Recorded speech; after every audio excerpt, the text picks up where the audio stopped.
prisons are gymnasiums.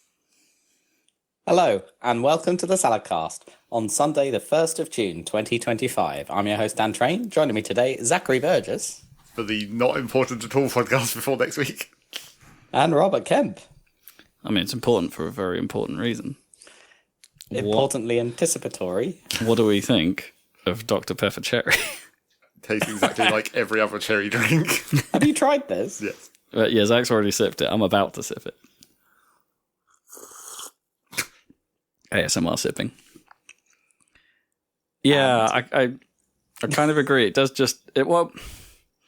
Pepper's already cherry. Yeah, that's what I would say. Well... Yeah, well, it's interesting because they don't ever describe what's in a Dr. Pepper, do they? It's just like it's just a fruit flavored drink of like nondescript fruit. It's not even in its ingredients, I don't think. But if you had to say what fruits were in ordinary Dr. Pepper, like flavor wise, not like actually what juices are put in there, but what you could sense, I would pick cherry as one. Certainly an element of standard Dr. Pepper. Yeah, I mean, yeah, I guess there's an element of it for sure, but for me, it's more. Yeah, for me, Dr. Pepper has always been more on the sort of amaretto scale. It's more almondy in flavour to me. Yeah, well, the sort of marzipan-y taste. Yeah, hate that.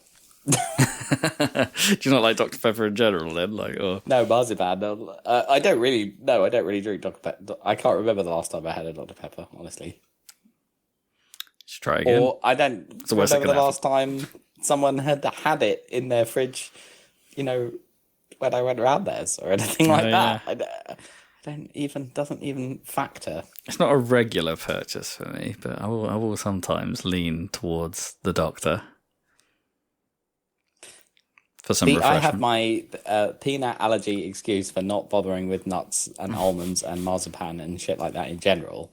But I don't like the smell of marzipan or even Dr. Pepper particularly. So I think it might be a personal thing that is unrelated to any kind of allergies. So presumably that means you can't go anywhere near a Five Guys. I mean, what's the worst that can happen? Yeah. Yeah. I mean, Five Guys, they literally stack peanuts. Yeah. Just in. We had a Five Guys a couple of weeks ago, and it's actually okay. That part is bad, but the only peanut thing, unless you buy something explicitly peanut, like I don't know, a milkshake or something, they fry all of the chips are in peanut oil. Yeah. In peanut oil, but peanut oil is actually surprisingly okay. Oh, is it? Yes, because the allergens it's highly refined, and the allergens are gone. Oh, interesting. So, because I've had things that are fried in peanut oil by accident, and it has no effect at all. Oh, it's quite common for I don't know, fish and chip shops to use peanut oil. But yeah, the allergens because it's so highly refined. That right, I did not realize that. Yeah, because it's like plastered everywhere in there, and I guess they're just. I don't know if that's because they're using it as a selling point rather than an. I assumed it was by the way, guys, peanuts. Hey, have you thought about this? Peanuts.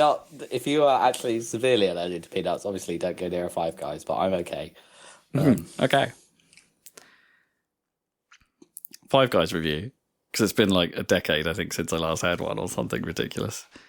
Actually very good, but incredibly expensive. It's overpriced, but the Five Guys burger occupies a really nice niche between McDonald's-y, Burger King-y end and super and posh a Byron. Exactly. It's not far off a Byron burger, honestly, especially not modern Byron, right? Compared to original Byron. It's not far off. So I was quite impressed, and I do really like their chips. But as and the thing they do with the chips is, of course, if bag chips, they fill it up and then they give you an extra scoop of chips in the bag. Yeah, they have you could just see that it's they had a bag scoop just over there. Yeah, they have a bag scoop. It's their policy. Yeah, to make you feel like you're getting more, which obviously you're not because you're paying a lot. Obviously paying more than you should. I mean, what you really should do is order the small fries, and then you're going to get that much a scoop. Always get the bag scoop. Yeah. Yeah, I don't think we ordered a large. I think we ordered regular, but it's still quite a lot of chips. Still quite a lot of chips, yeah. Not as many as in your Bonds fish and chip shop, but, you know. I think they gave us extra because we were their neighbours, but anyway. Right, yeah. But it was, it was a pretty good experience. Although, obviously, it's not fast food. Like, again, another one of the slogans they put on their It's walls. faster than depending on what's going on. Like, but I think that happens these days with, like, I don't know. McDonald's can be slow these days. Sure. Because they're making burgers primarily for... Obviously, if you go to a drive-through, they're making them prioritising the ones for the people in cars. Yeah. Which makes sense. So they don't have to do that thing of park in the car park and we'll come and bring it to you. Sure. Nonsense. Although that does still happen to be quite a bit. Annoying. Go park in a grill bay. But these days, even in the city where I live, like I'm sure they're making the McDonald's for the delivery drivers, right? Yeah, probably. Or whatever, not drivers, riders. Yeah, the Ubers and the Deliverooers. The Deliveroo peoples. Deliverooists. Ruins. Yeah, you ruin. You've ruined me. So yeah, that was quite nice. Yeah. My one is what's the competitor to Five Guys that is? Oh yeah, that's in the same segment, but I definitely don't like as much. Oh no, it will come to me. Forgotten. Not Byron. No, not. Never mind. Four girls. Well, absolutely. What? Yeah. What is the history of that brand? It's quite weird. I don't know. I don't know who the Five Guys are and what they did. Did they used to work for Burger King and they just royally pissed off Burger King and so they came together? No, it's these Five Guys. Or is it going to be some kind of like KFC secret recipe thing where it's like we have these 5 individual farmers who each bring one specific produce that combine to make this overall thing? Again, they do plaster this all over the place, but the potato produce is relatively local. Well, I mean, it would probably have to be. If they're giving you a shit ton of chips, you don't want those imported from far away. No. Shake Shack, that's what I was thinking of. Shake Shack. Yeah. It's fine, but it's also overpriced and it's not as good as Five Guys. I would put it in the same segment. Yeah, I don't think we get those around here. I mean, try them when you're in London and then be like, I wish I'd gone to Five Guys. I wish I'd gone to Five Guys. Yeah. I wish those 5 guys had delivered me beef. Anyway, that's my food and drink review for this week. Always the best podcast topic. Oh yeah. What else is And we're going starting early today though, so we might be okay. Earlier. Well, I went to the beer fest as well recently. The Cambridge Beer Festival. Yeah. Camera, proper beer. And unfortunately, this year I can say no notable discoveries. I didn't really have anything that was particularly great, or also anything that was particularly terrible. You're getting disappointed in things. You're a bit disappointed in the Eurovision, which I don't blame you for. Things have been a bit. Yeah. Well, they say that about the video game industry as well, right? This is a podcast about video games. It's like there's nothing worse than a middle of the road game, right? Really, because it's just not. It's not necessarily interesting to play, and it's not interesting to talk about.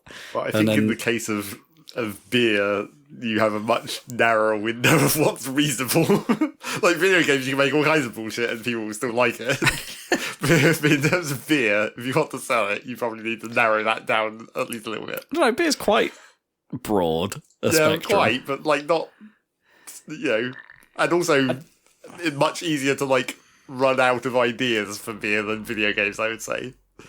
There's only so many different random food items you can chuck into beer to make it into a new thing.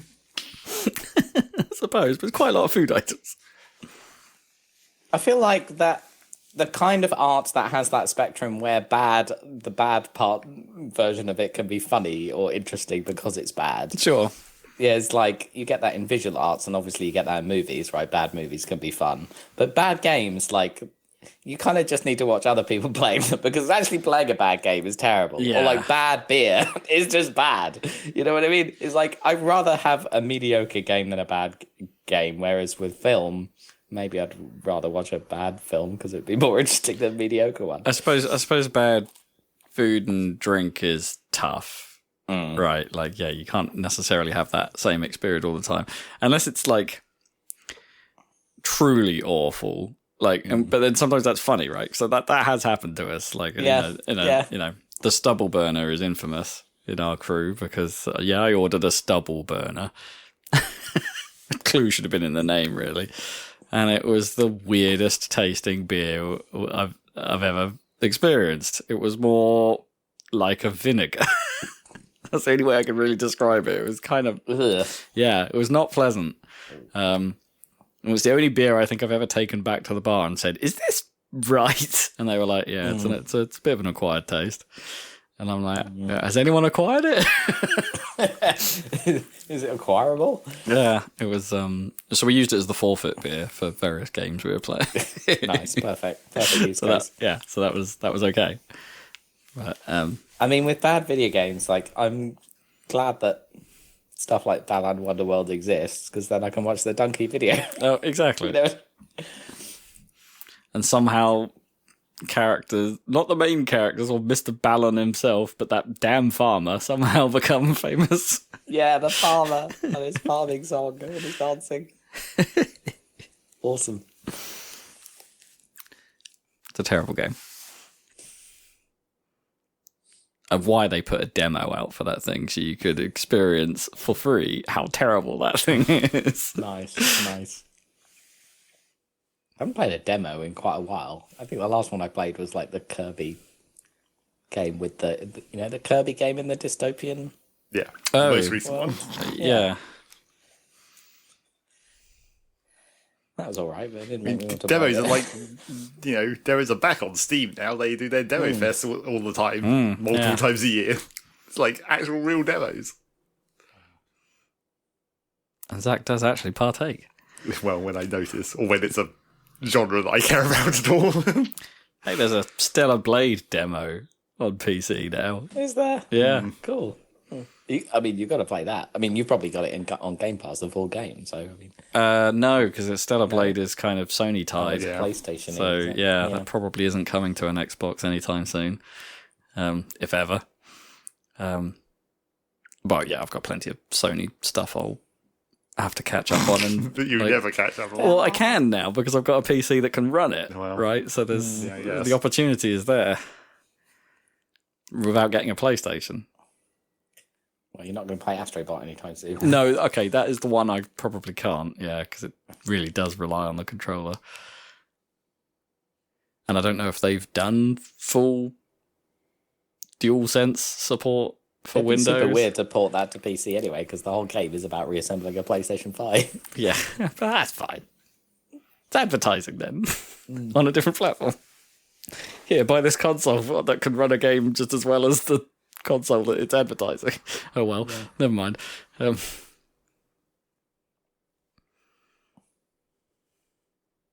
Advert gaming. It's all about it. It's been more of a nostalgia trip, isn't it? Than, I guess, an advert game. Yeah. Because you need the thing in order to do the thing. Anyway, yeah. It doesn't really work. The full-blown game. Yeah. Yeah, maybe for the pack-in one. Yeah. Astro's Playroom, maybe. Yeah. So that's the thing. You adverts. No, YouTube adverts. YouTube adverts. How many guns? It's the recurring segment. How many guns have you bought? Haven't done anything more of that recently, luckily. So one of the shitty bullshit mobile games that have been spamming the shit out of my YouTube adverts has mysteriously disappeared recently. Like they've gone to 0, and it's just like, oh, that's nice, except for all the other shitty mobile games are taking up those slots now. It's just filled the void. Yeah. And one of them has got particularly bad where it's just all their adverts are AI generated now. Ugh, man. It's like, this is real awful, and not even slightly like the game. Like, before when it was like fake gameplay, it's like, well, that at least looks like a video game. But now it's like, this is just AI generated art. This doesn't look like anything. Yeah. I actually have no problem with AI content turning up in my feeds as long as it's labelled as such. Sure. Right? Like as soon as It's only a bit labelled. That's sort of I think I've seen any labelling. that's kind of well. Sometimes there are like actual channels that are just called like Sure. AI. At this point, that's that's while it's new and But then then there are others that are just like any other like video post of like with some text like written all over it and a skull emoji for some reason, Naturally. and then it's just like look at this, and it's like yeah, that's clearly AI. Those cars are crashing into it in an impossible space. And Have you seen? I had an advert which was the laziest AI advert I've ever seen. The images weren't AI, but the voiceover was. Okay, yeah. But clearly, all they've done is feed the script into like the free version of some AI voice generator. Oh, absolutely, yeah. That's what I think. I get a lot of those. But you can tell in this case because they've done it in the laziest way possible, where they just dump blocks of text in without bothering to notice where the sentences end, so the AI voice just stops mid-sentence before the next block of AI-generated voice starts. It's like, wow, you couldn't even align it with the full stops. But I guess they don't have to, right? They don't need to put effort. That does make it funnier though. And But one way to get noticed, have a Christopher Walken delivery. And then just to make that even more obvious, like it just ended one word too early as well. It's like we couldn't be bothered to generate that last word. It overflowed the end of the text box, so we were just like, don't worry about it. Oh, that's funny.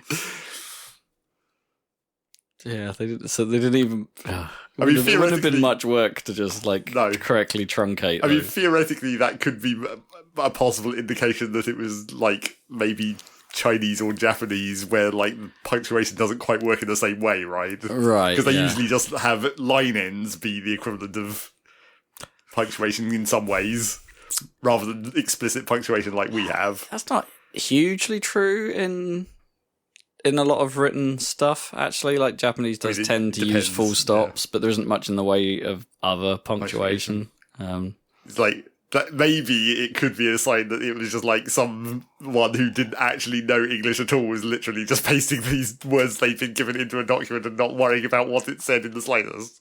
Yeah, I believe that.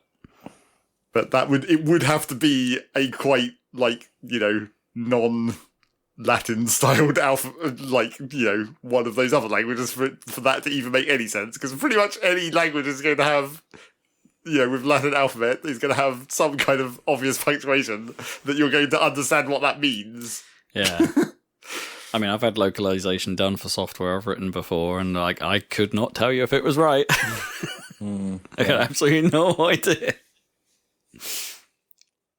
I've just looked up Shit Talker version 1.2 by John. No, good. Oh, super. Is that still was that still the only version, the latest version that ever came out? Yeah, 1.2 is the only version.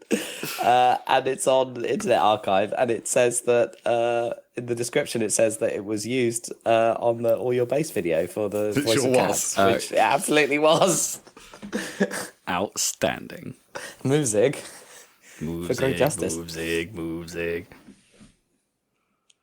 I should probably get that to say some stuff and run it for a vocoder for fun times. Absolutely.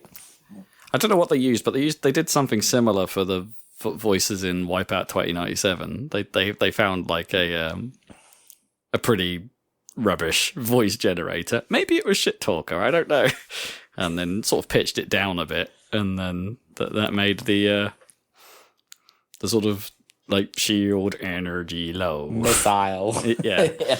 Rockets. It's all those games from that time period sound like that. Whether it was generated or not, they do just kind of sound like. I'm not sure. I think 2097 actually is the outlier in that in Wipeout. The rest of them were actually vocalized, but yeah, that one they went for a generated voice, and it was cool. So did you see the Google VO3 model they launched at Google I/O or whatever for the video generation? Yeah, some of that is scarily good. Yeah. I think I saw some where they generated like reaction videos, that a vox pop, somebody asking girls on the street in Las Vegas a stupid question in a Hock tour kind of way. The spit on dick girl. Yeah. That way. Yeah, and it was like pretty indistinguishable from the actual videos because they're like mindless. And but it was it's not because it's not just the video, is it? They're getting the audio generated now as well to go with it, and it all syncs up, and it's It's pretty impressive. But honestly, like I think we're tipping over to that point where it's like, okay, now I don't know how I feel about it anymore. We've passed the fun stage, I think, and now it's into the slightly terrifying stage. Yeah. Or at least it's definitely coming soon, the terrifying stage. I think it's slightly still in the fun stage, but not as insane as Will Smith eating spaghetti, unfortunately. I mean, anymore. We'll get to a point with these things where you'll be able to ask it to generate a video in the style of early AI video generation. That'd be great. Yeah, can you make it insane? Tone down your abilities.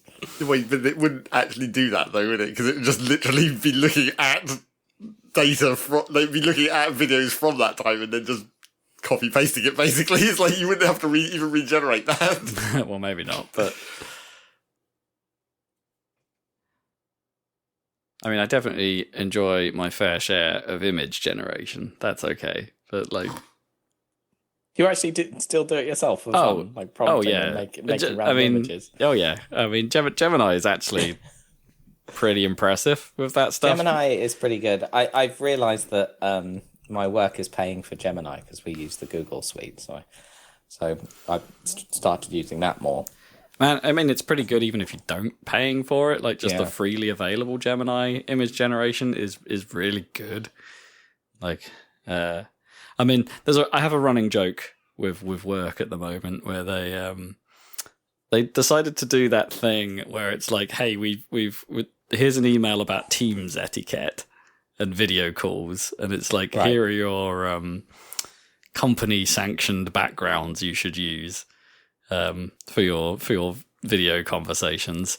And I'm like, and there's one that basically just is a picture of a puffin, and basically pretty much the entire R&D team picked, like, randomly. They all turned up on the call one day, and pretty much all of them had the puffin, and it's like, oh, there's clearly a winner in the popularity contest here. So I've been generating various images of puffins and putting them into stupid positions in protest. Like the first one I did, it was eating my head. It was like perfectly positioned, so it was just chomping down on me. And then I've been like editing the company sanctioned ones to include puffins, even in the ones that didn't have puffins in the first place. So I've been using Gemini to help me with that. I still like our original image generation prompt of like potato shop. That's my favorite. Potato shop. Knuckles is in a potato shop. Yeah, Knuckles in a potato shop. I mean, my last attempt at that was actually quite good. Yeah. It's still pretty bad at generating text, as I found out. Yeah. That is improving though. We ended up with a situation also on Teams where we had two channels that were similarly named because we used a meeting channel, basically, a recurring meeting channel just to chat in. About work, obviously, it wasn't just a chat channel. But then when I was somewhat forced by Outlook to make a new recurring meeting, I named it something very similar. And of course, we all started talking in the two channels, the old one and the new one. And there's like, which channel are we supposed to be in?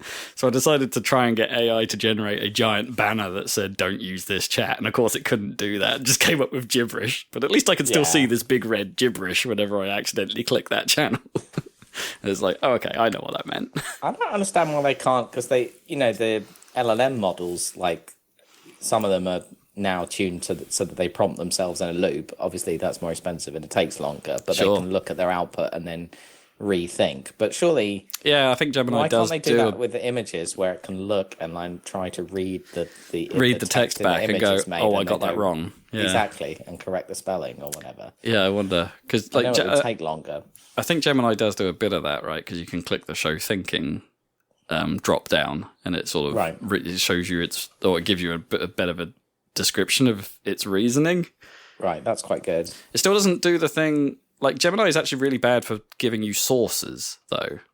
Like Copilot, I think, is better at listing where it got its information from. Where it came from. Yeah. It's still not great at that, but it will occasionally list that stuff. Whereas I've never seen Gemini ever do that. It's just like, according to the internet, and I'd quite like to know where your recording is. That's my worry with all this stuff. Like they should, it should list its sources. Yeah, I tripped it up today for fun. I asked it my question. This is my question that I used to ask Alexa. I don't know if there is an answer to this question or like it's going to be a good one, because I was listening to the Rest is History podcast again, and they're talking about Hannibal again, and like everyone always talks about how Hannibal took the elephants over the Alps and how amazing that is, right? Do you know about that? So not Hannibal Lecter, some other Hannibal. Hannibal, the general, you know, who was Carthaginian and fought the Romans and won multiple times. That guy. I mainly know him from playing Rome Total War, to be fair. Give the elephant. So just to bring it back to video games. Excellent. The demo of Rome Total War had the Battle of Trebia, the River Trebia, right? One of the big battles. But he had elephant units in that battle, and it takes place in northern Italy. So how did he get the famous thing is like, how did he get the elephants from, you know, over land, over the Alps, like into Italy? Because he couldn't go by boat because the Romans controlled the sea, the Mediterranean or whatever. So he had to take them over the Alps, and it's like amazing. And there's all this stuff about it. But my question is, how did he get the elephants to Spain in the first place from Africa? He must have got them over. And I know the Strait of Gibraltar is quite narrow, but it's not. You still have to get the elephants over the sea. Right, yeah. And it's like the year 300 BC or something like that. Or when is it?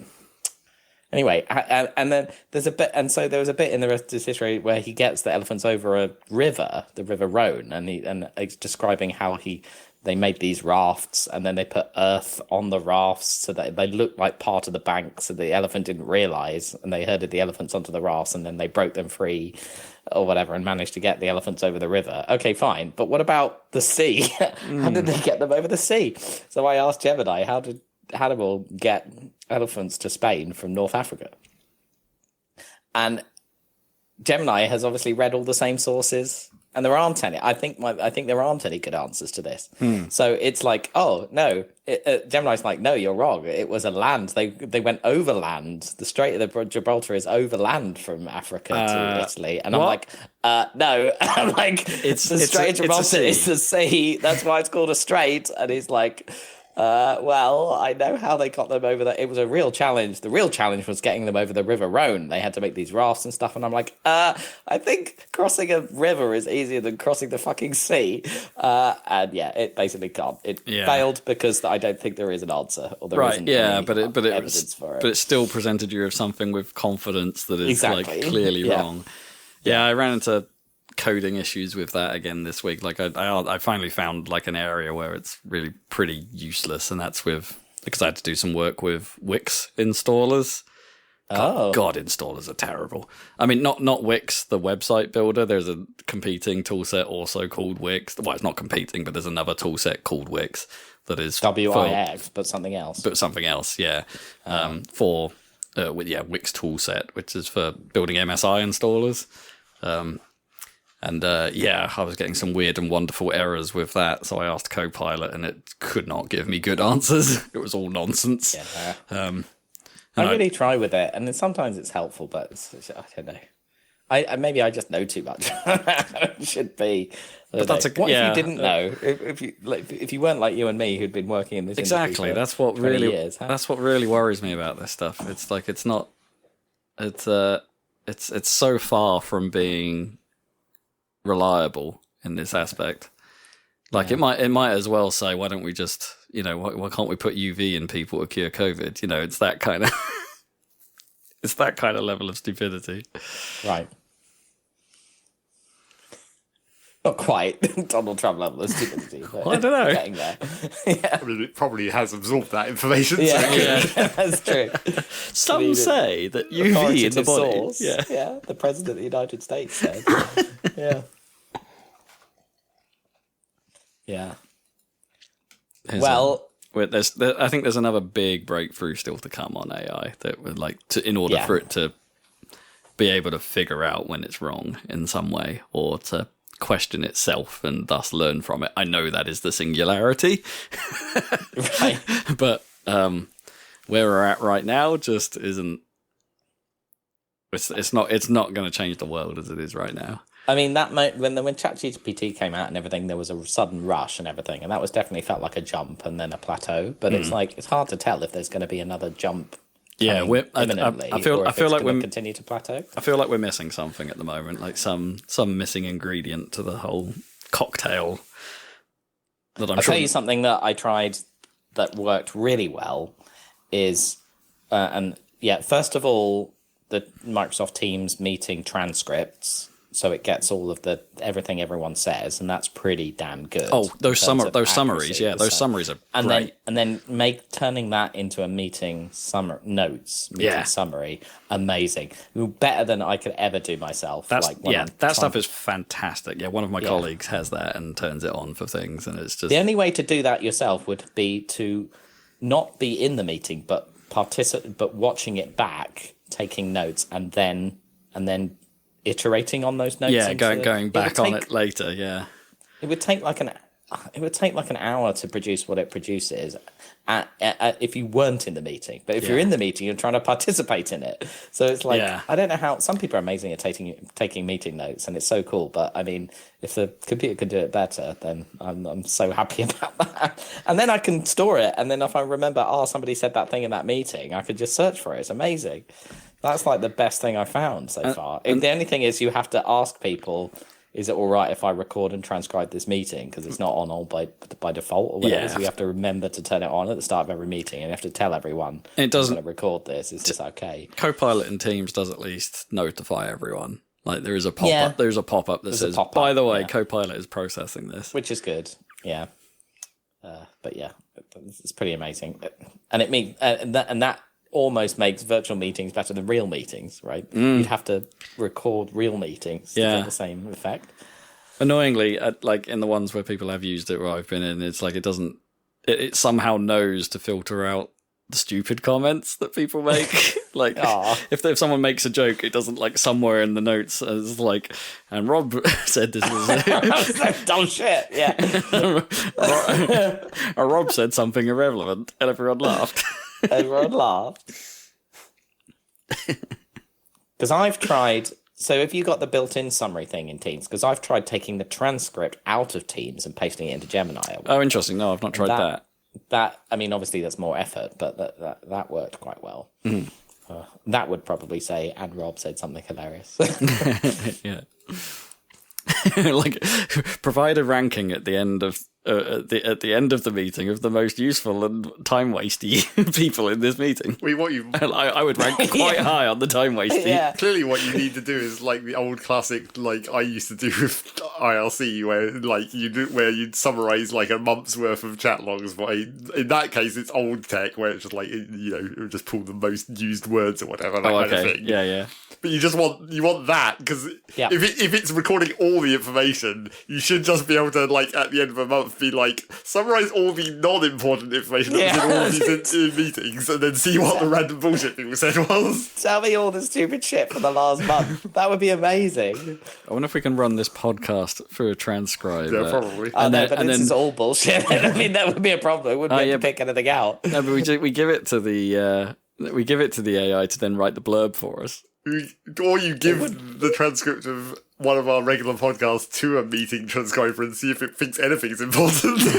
What is the actual important content of our podcast? What are the action points to take out of this conversation? I would like to see if you fed in the podcast plus all your existing blurbs, if it could create blurbs in the style of Rob. I think, oh, mate, that's well, you wouldn't even need to feed the podcast to do that, because Rob's blurbs have nothing to do with the actual content of the podcast. No, generally not. No, it's just a random thought that entered my mind in that moment. They're perfect, as far as I'm concerned. I mean, that is just like, feed an AI all of your chat logs ever, and it probably will be able to replicate exactly what you sound like. Sure. Yeah, I'm sure you could probably train. Oh, we could definitely train voice models on us, but yeah, like I wonder if. So Should we? Should, oh, yeah. Segue. I'm now tempted to look into that just to see what it came up with for us. Into current video game news. I heard that like Fortnite put in like a Darth Vader voice, right? And people are tricking it to saying as many racist things as they can. Is that right? And I think Fortnite are getting sued for it as well. There you go. I mean, AI and gaming. That's the combo. I mean, someone had to try it. It might as well be Fortnite. With a dead actor, of course.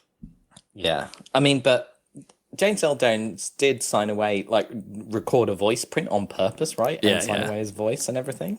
Which is, kind of interesting choice, I suppose. Yeah, he let it happen. Yeah.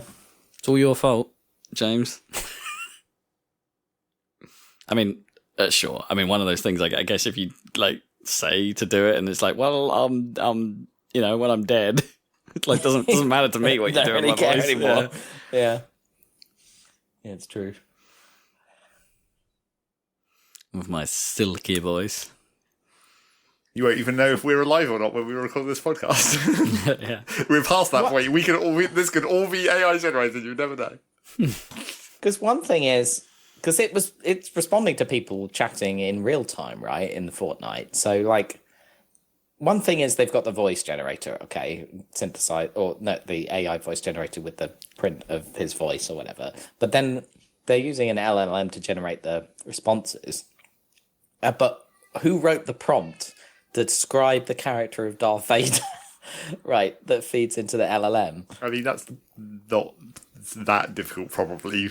And it's only something you have to do one time. Yeah. I wonder what's in the context window. Do you think it's got all the Darth Vader's dialogue from the films? Presumably, yeah. Yeah. So it sounds probably has plenty of little bits in the preamble prompt that says like wherever possible, say these things. Definitely standard phrases, catchphrases, and then generate audio to accompany this.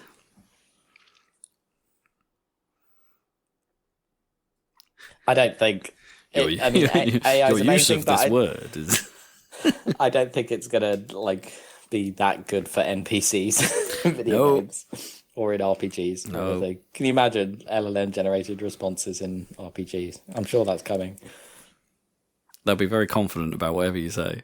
I mean, it would probably be relatively fine for something like Animal Crossing, where you just have regular boring conversations with villagers every day, and then like until it's the racism same. Starts. Well, obviously it would be filtered, but like, that's what they thought about also this. Single player, so there's no, you only get back what you put in. Animal Crossing, you can already fuck it up if you want to by editing like the little catchphrase that all the villagers have at the end of every sentence they say or whatever. You can edit that as much as you want, but then only you're going to see that unless you upload your town or whatever. Yeah. But then you'd have them not say the exact same thing every single day, which might be an improvement. Sure. Yeah. Or we could hire someone to write 365. A literal different thing every day. For every day. Then that's only a year's worth of content, and that's how long Animal Crossing takes. To, you've only just finished the game at that point. Pretty much. Yeah. For some reason, when I turned on my Switch today, Animal Crossing updated, and I was like, "What? What the fuck's going on there?" What have they done? Is it just like some kind of weird Switch 2 announcement inside Animal Crossing? Yeah, because I don't think they said that Animal Crossing was getting a Switch 2 update of any kind, did they? I mean, I wouldn't have thought they would bother at this point with with a game that old. Unless it's like some kind of special alert about transferring your save file or whatever, because Animal Crossing had that weird, like, quite strict restrictions on, like, the primary save versus the secondary saves on the same system or whatever. Because you only really have one save when you use a second account on the same Switch. You're effectively just living on the first person's island. Right, yeah, I remember. Yeah, you don't get that. Only one person gets another save. Yeah, only one person gets a save slot. Yeah, I remember that whole. That's shitty. I don't know. Maybe it could be something about that. Being like, if you're going to transfer your data from Switch to Switch 2, bear in mind that that's just going to take the entire island.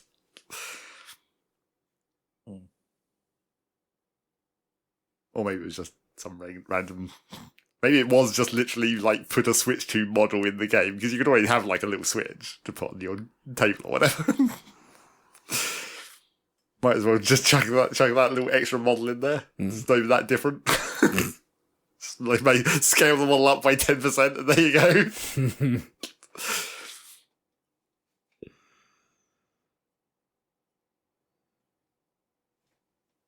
Is that the random section? Pretty much. if we made it through. It's time for the news. Might as well have been the news section mostly as well. We can continue with other news. I mean, there's been some news. It's time for last minute Switch 2 news. Ahead of time. So we've had some clarification on one of the things that we talked about last episode, and that is that Nintendo has confirmed that the VRR support was only meant to appear in handheld mode. There is no docked support for VRR. That was a mistake on their original spec sheet that they posted to the internet for everyone to see.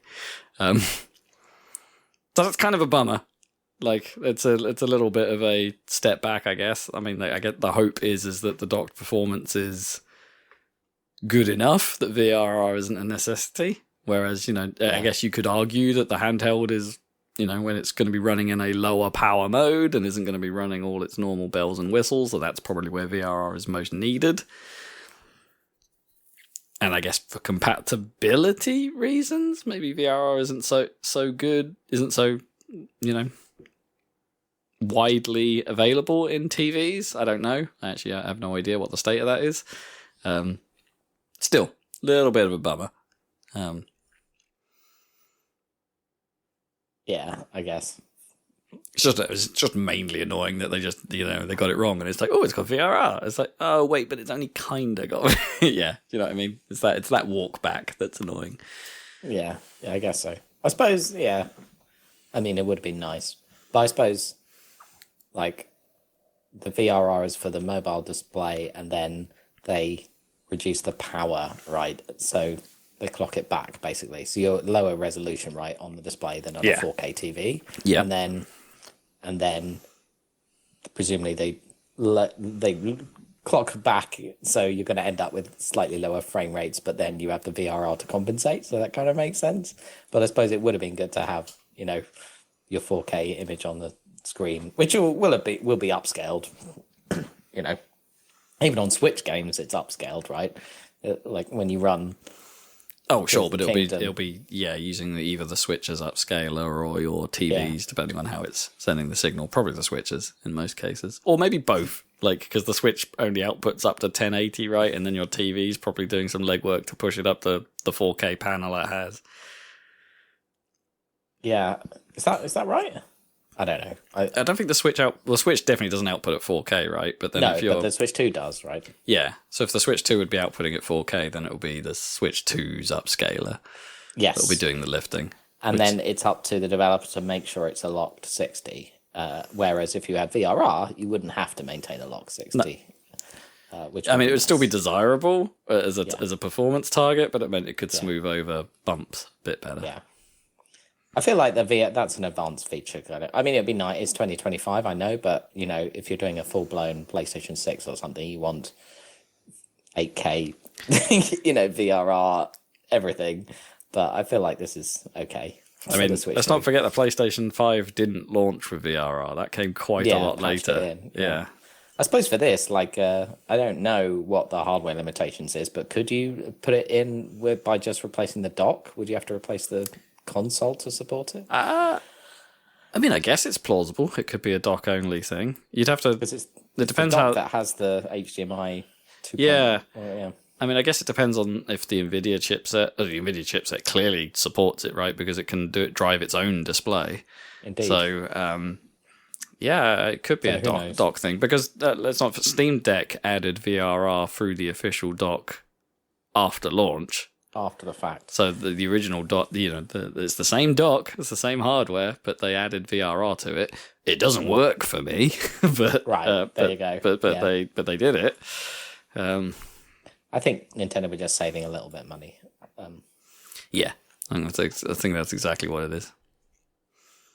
And it's only people like us that are going to complain about it. Sure. People like you, I don't even notice. Exactly. So there's that. We in leaking news, it came out that Red Dead Redemption 2 is likely to get a Switch release. A Switch 2 release? A Switch 2 release, yeah. Well, that would be impressive, wouldn't it? Yeah, with a graphics update coming down the road for other platforms.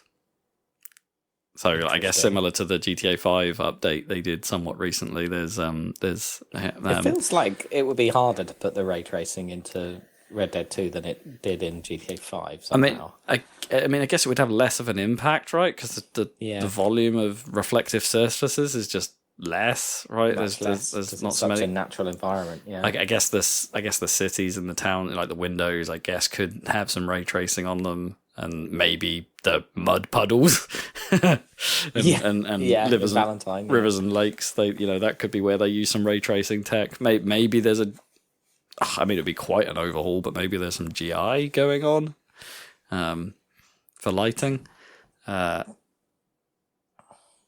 Surprised they're going to that effort, to be honest.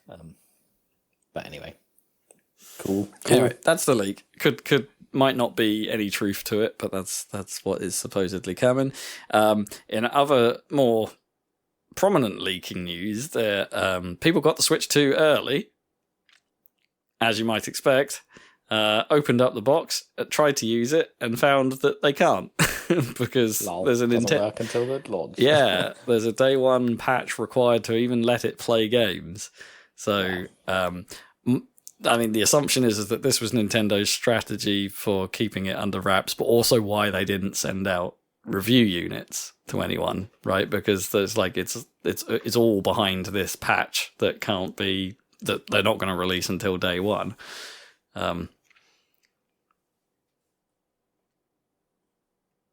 It's a bit heavy-handed. It's only like a week to go. Like they probably could have just shipped it with with capable hardware, but never mind. It's a weird thing. It's also got a few people's hackles up. Like, okay, what happens a couple decades from now, and someone discovers a Switch 2 that's never been turned on? You turn it on, and it goes, I'm just going to go get this patch on a server that's not running anymore. Does that, short of the community getting involved, or you doing some proxying to route to some server that just happens to hold the patch on it in some way, if the community does the effort to support that, does that mean there's hardware being manufactured that just will never be used? Well, presumably, if they're going to continue making Switch 2s, there'll be runs after this where they will have this patch already installed. Maybe, yeah, yeah. That's the hope, right? That it's the shipping firmware will change. So there's that. I think they said there was some new music during the setup phase. Yeah, but not in the menus. No, yeah, the menus are still bring quiet. back the Wii Shop, obviously. Or at least an option to turn it on. And finally, keep an eye on your pre-orders, folks, because retailers are starting to cancel some. Game. They're the most prominent UK retailer to like the only one left, really, almost. Well, I mean, aside from Amazon and other big general retailers, it's like they're the largest one to have started cancelling some pre-orders to customers. They have not explained why they're doing that, but I guess you can guess that they got their stock numbers wrong. They screwed up. Yep. Classic. Morons. Okay. So, yeah, keep an eye out. And that's Switch 2 news. That's all I've really got on that front. I did, I say that's all I've done. Like, Fast Fusion got a launch trailer, which didn't, it was very short, didn't show a whole bunch of gameplay. But I do take slight umbrage at one of the things that was in that trailer, where it said up to 4K visuals or something, and it's like fine, like but then you have a look at the footage, and it's like, okay, the UI I think is rendering at 4K. All of the content behind the UI, I'm not even sure that's 1080. Like it looked quite pixely in spots, and it's like, I mean, it still looks like, that doesn't really bother me. It looks like a great game. It's like I'm still all over it, but it's just like, yeah, just be careful about saying that. It's like up to 4K, and it's like you're not strictly wrong. Stretching it a bit. But I'm not 100% sure your rendering hits that target, or is ever going to hit that target. Shinnon are wizards, though, so, maybe they did it. So there's that. That's all I got for Switch news. One other thing that I noticed when I turned my Switch on earlier to when I got that weird Animal Crossing patch, the icon for the newsfeed changed colour for some reason. Oh. They've updated the Switch 1's homepage, I guess, to make it match the Switch 2's homepage. Yeah. Oh, weird. Okay. So now the newsfeed button is green instead of red.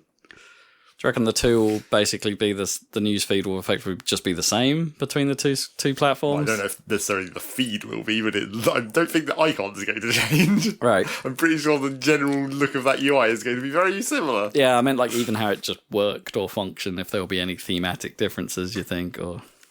Well, presumably it won't be the exact same feeds because they'll just filter out, non-relevant games like Switch 1 games. I mean, not that most of them aren't compatible. Yeah, but I don't know that they would.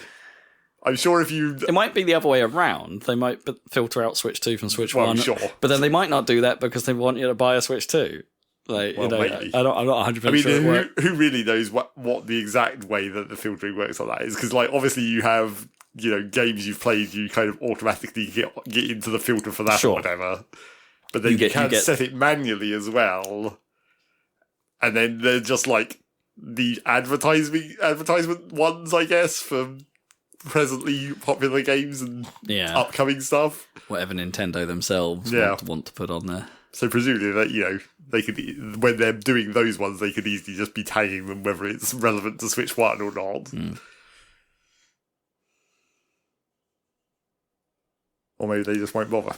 Or maybe it literally will be the exact same thing because they're lazy. I bet it's that. Yeah. I honestly believe it would be that. I can't wait to get that exact same feed of Breath of the Wild tips again. Oh no! Because I've had those twice through the original time, and then when they redid them, or when the last DLC packs were coming out. Yeah. Get those again for now with the Switch 2 update. And there was an Odyssey feed as well, wasn't there? Yeah, they did that twice as well, didn't they? Yeah. They redid all the Odyssey hints, which are actually kind of useful. That makes a bit of sense. Yeah. I don't remember whether you could reuse all of the Breath of the Wild bonus stuff the second time round. Because they had that thing where it's in the news article, it was get free stuff, and then it would launch the game, and then a chest would just appear. Yeah. I don't know if you could do that again the second time. Yeah, because whether it would remember that you've already used this, or if it's a separate thing. Yeah. Yeah.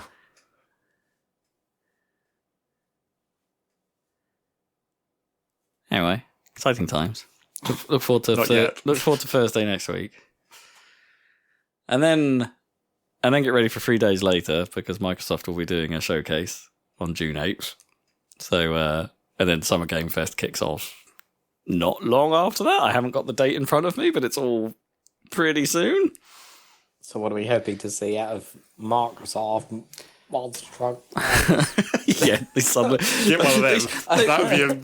That would be a good game to release nowadays. I'm really ridiculous graphics on that. I'm really surprised that hasn't been a DLC pack for Forza Horizon. Well, sure. At some point where they just have Monster Truck Madness. Probably their physics engine can't handle what you'd need to do to make it feel like a Monster Truck. Probably not. Yeah.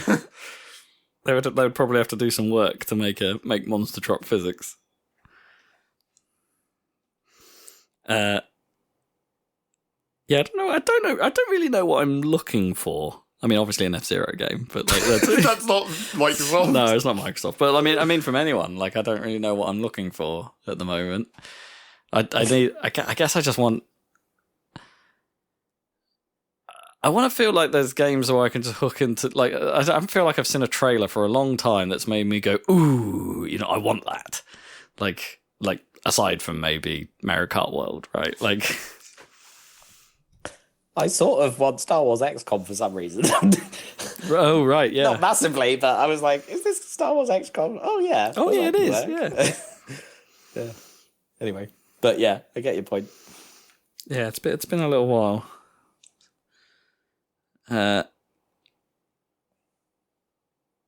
Unless Shinnon have been working on something else other than Fast Fusion, but you can't. It's hard to be. What if? What is Team Reptile's next project? I'd be interested to see what that is. Is Hideki Naganuma going to make an appearance on anything? Not that would be in any of these trailers, but Well, unless it is like Bomb Rush Sci-Fi. are we going to see any more of that weird new Screamer game? Okay, that I'm interested in. Like, just because it's so weird. That's not a big major game. Oh no! Thing. Oh no! But it's got my interest. It can have it. It's probably too early for us to see what that like not Tango Gameworks studio, but whoever whatever that studio that was formed by someone else that bought Hi-Fi Rush. Right? It's probably a bit too early to see see if that's coming on. Unless it's literally just like Hi-Fi Rush 2, in which case it'd be less work to get to that point. Yeah, I mean, it's almost certainly going to be a Hi-Fi Rush 2, but like, yeah, it's I think it's still a bit early for that. Oh man, okay, no, I'm a bit wrong on my timeline. SGF is actually Friday the 6th, like the day after the Switch happens. Oof, that's some clashy scheduling you've got there.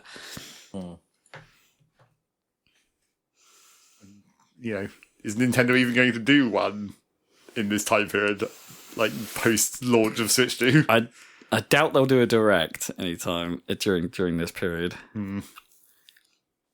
They might. They do sometimes get involved with the Keeleys, right? So there might be something, but no, they don't tend not to have their big announcements at any of these. I mean, it's not that long until Donkey Kong comes out, so they might have a special direct just for that. That's true. They might do a Bonanza direct. Yeah.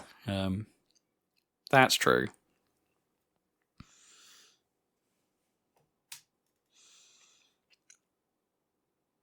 Anyway, hold on to your butts. We might no one will be paying attention anyway. No, because everyone will be playing Mario Kart. They'll just be playing Mario Kart, yeah. We're playing Mario Kart. Or checking out Hyrule Warriors, come on. Or playing every Switch game and seeing what happens. Better quality, maybe. Seeing what happens. Are we going to try and use the built-in I mean, we have to at least chat one. stuff? God, I haven't got though? We just have to see it. It's journalism for us. I have to wait. I need to get the new Pro controller so I can plug in a yeah, that's the problem I'm going to have, because I'm going to have to put my Yeah. Switch 2 effectively in a cabinet, right, in my living room, so the mic isn't But going that's to work. the test. You can have the door open, but you've got to test it from across the room with maximum background noise. I'm going to turn my dehumidifier on, point the fan directly across it, see how this goes. Yeah, you're going to make a coffee in the background as well. Like, Hold on. Can you hear me okay? Yeah? Are we good to go? Yeah, let's do it. It's got to be done. It's got to be tested. none of us are buying that camera, though, right? Well, no, obviously. Good. Not out the gate. I mean, you could try plugging your other idea. camera in, see if it's compatible. Yeah. Oh, I mean, Because they've said that theoretically other cameras are compatible. there are some third-party ones out there, but like, I don't know if they did. There's some partners, right? Because we know Hori are making one. Oh, sure. But like, that are like. So did they say just any camera or like? Well, I think they. I don't know if they said any or like some. I don't know how specific they've been about it, because obviously the third parties that are making them, and that might as well just be official hardware. It's just like they've given them the parts essentially, or give all the spec. Yeah, it's all like the spec. yeah. But I'm pretty sure I heard someone say that theoretically some other cameras might work. Huh. And apparently some games might actually use actual mice supposedly it's possible to plug a USB mouse directly into the Switch 2 and have it theoretically work for some games. So Kippers was telling me yesterday that one of the games he's surprisingly interested in, it surprised me that he was interested in, is that Bravely Default remaster. Sure. He's not played any of the Bravely Default games, but... What about Final Fantasy? Oh, he was talking about Theatre Rhythm as well, if that's what you mean. But yeah. Well, no, I meant how much Final Fantasy has he played? How much is he in that environment of genres? I don't know that he's played one since 13. Well, Bravely Default is probably good then. Okay. Because it's not like modern Final Fantasy, obviously. But anyway, but he was saying like he's actually like there's one mini game in the remaster which he was describing as like it's like a one player space team. Like you're flying something with a Joy-Con like a mouse in one hand, whilst performing maintenance tasks with the other hand. And a bit of me's like, okay, that actually sounds rad. Why is that in Bravely Default? Why can't we just have that?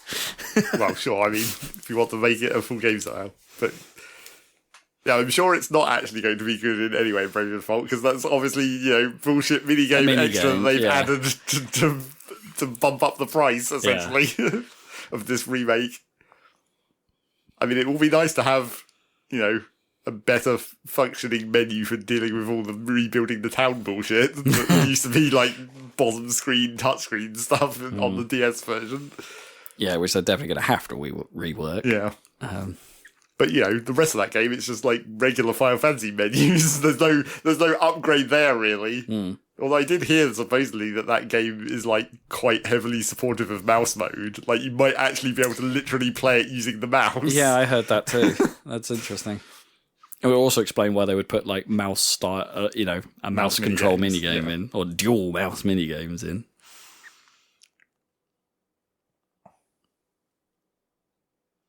I'll be more interested to see how the backgrounds turn out, because the whole thing about that game was like the backgrounds of the towns and stuff were like paintings basically, but like 3D. Oh, okay, they were like layered, pre-rendered. Yeah, so it looked really cool on the 3DS, but like oh, of course, right, yeah. But then how is that art going to upscale? That's the real question.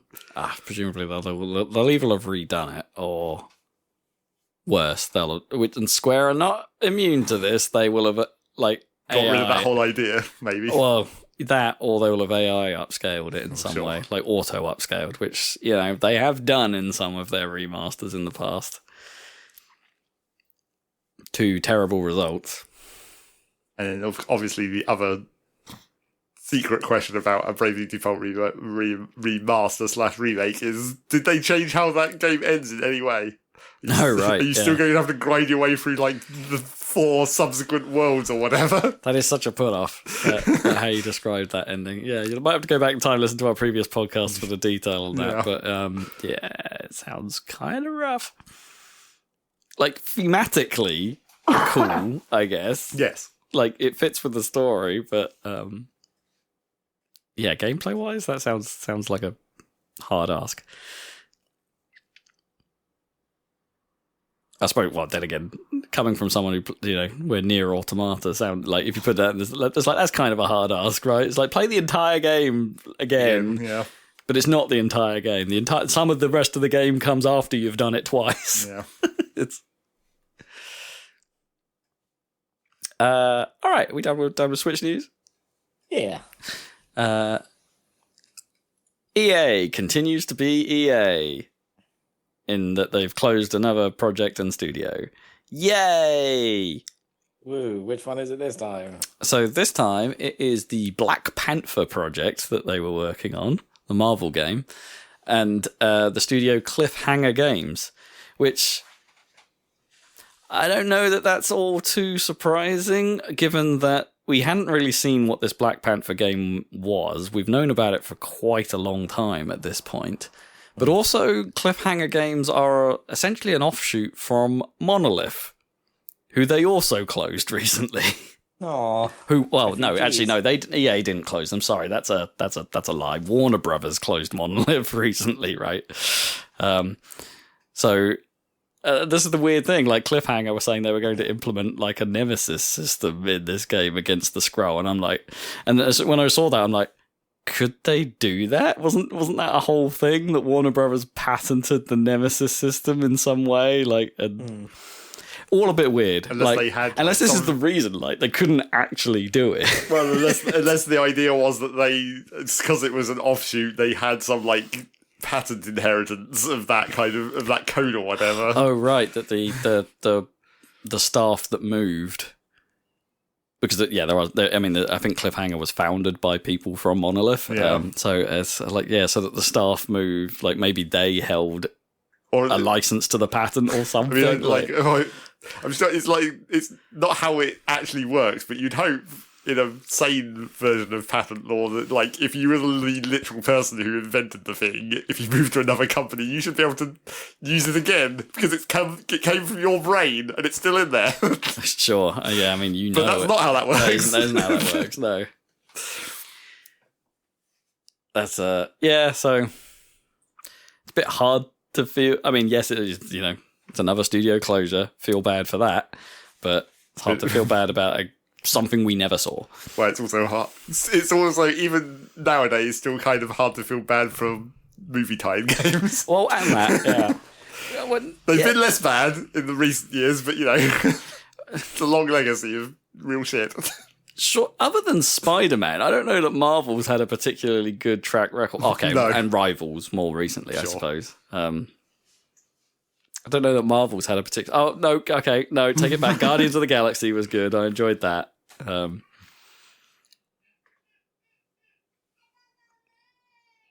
Marzi agrees. But, yeah, I'm not sure. Not sure Marvel's had a particularly... It's just kind of like since the MCU happened, it's like there's just been a sort of of games to an extent. Like, they are the movie tie-in property. Unless we see Minecraft, a Minecraft movie, the game. Well, I mean... Like Street Fighter, the movie, the game. They've already done skin packs for regular Minecraft to make them Jack Black looking at skin. Okay, fair enough. But, you know, that's not really the same thing. It's not a whole game. You want the Telltale Games Minecraft movie game. Yeah. Where you play a photorealistic Jack Black. Yeah, exactly. It's an FMV game somehow. Okay, now I'm on board. That's the real use of AI. If you can generate these real looking footage of actual people, just make a new FMV game, except it's just a fake FMV game. I'll tell you one thing I've seen AI do recently that I genuinely thought was pretty cool. Have you seen the thing Photoshop can do now? Where it can take a 2D like cartoony image and you throw AI at it and it goes, well, okay, now it's 3D. So you can rotate it in place in 3D space, and then it will It's like Enemy of the State. and then it will redraw it as the cartoon. It's literally Jack Black, isn't it? Jack Black in that scene. Yeah. He's the one rotating the. Exactly, but it did look genuinely pretty cool. Anyway, in other news, Cyberpunk 2 is in pre-production. I guess it should be called 2078 or something. I don't know. They haven't. Random date. 20XDX, yeah. Yeah, it's in pre-production with apparently over 100 of CD Projekt Red staff now working on it. And it will be set in a sort of Chicago gone wrong. That's what they've said. Isn't So that are the they same trying as to- the Isn't that the first city? same as Night City? Yeah, I don't know. Are they? Because they always. I mean, they want to be Rockstar basically, but are they going to try and parallelize that with The Witcher then? I assume so. Yeah, it's got to be. It's going to That have to one's be making- right because Witcher 5. No, not Witcher 5. Witcher 4. Sorry, I'm getting ahead of myself. Witcher 4 is still miles away. Because it's interesting because Rockstar gave up on parallelizing after Red Dead and GTA 5, and now they just do one at a time again, and they just make them the biggest game ever. But I thought, I wouldn't have expected this until after The Witcher. Sure, or at least until Witcher was further along. Like, I guess the argument here is that Witcher 4 is in full production at this point, and Cyberpunk is pre-prod. Maybe those are different teams and different concerns. I'm not going to say I know video game development at that scale. So maybe they can. Maybe it's just efficient use of their teams, but without having to hire and fire whenever they do new projects. Don't know. But anyway, there's a Cyberpunk sequel potentially coming. I mean, short of the endless Digital Foundry content that focuses on Cyberpunk, I don't know that I'm super excited about it. That game was okay, as far as I'm concerned. It was fine. Technically impressive, but Keanu Reeves was clearly the best thing about it. In fairness, I haven't played that DLC. People seem to really like that DLC. Phantom Liberty. Swap your Keanu for Midris. That's the rule now, apparently. I mean, some good people. Oh yeah, can't go wrong with either of them, to be honest, in my eyes. Get some Jack Black in there.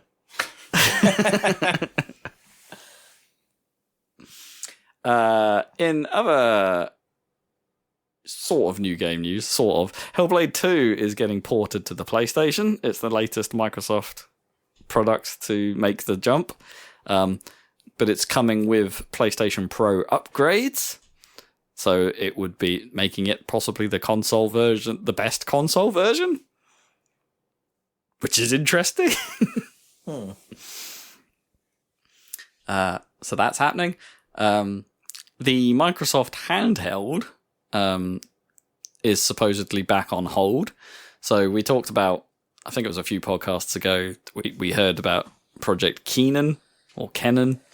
And there were some leaks somewhat recently that it was that they were working with Asus on a version of the ROG Ally that was Xbox branded and had some kind of, we didn't really know what that meant, with like whether that meant the Xbox Store was like front and center, or if it was a new OS, like a stripped back Windows or something like that. Didn't really know what that is. We still don't really know what that is.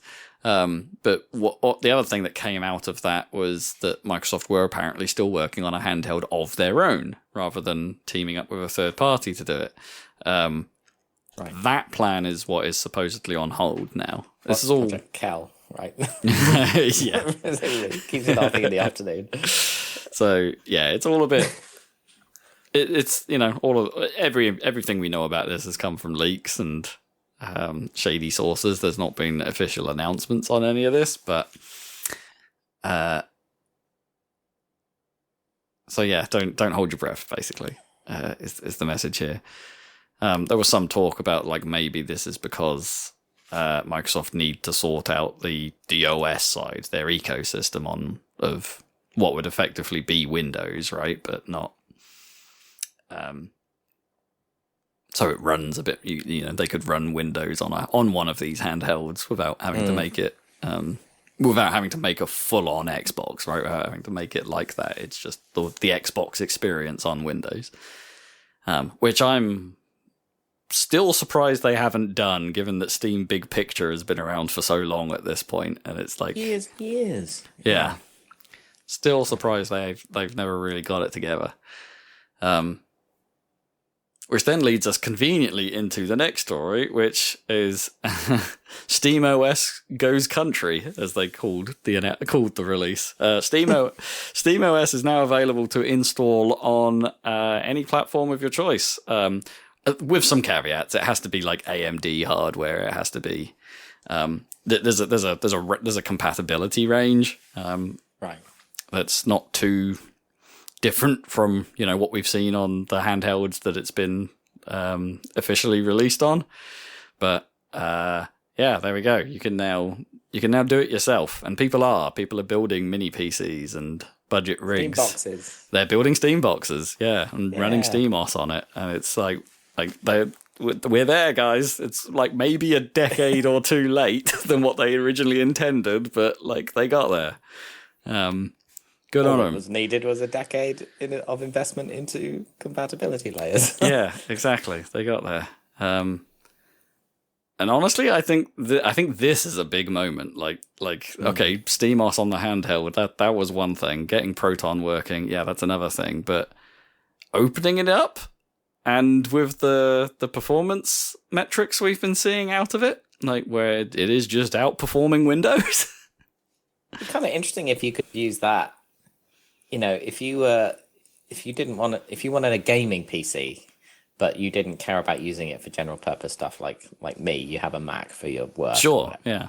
Yeah, that would be interesting, because what do I need Windows for? I don't know. I'm not going to do general computing with it. I mean, even if the compatibility gets really good, right, and they do start going down, okay, maybe now they support NVIDIA GPUs, maybe NVIDIA starts making a driver set for SteamOS in some way. If we do start going down that road, dual boot, so you can dual boot your PC into SteamOS. Yeah.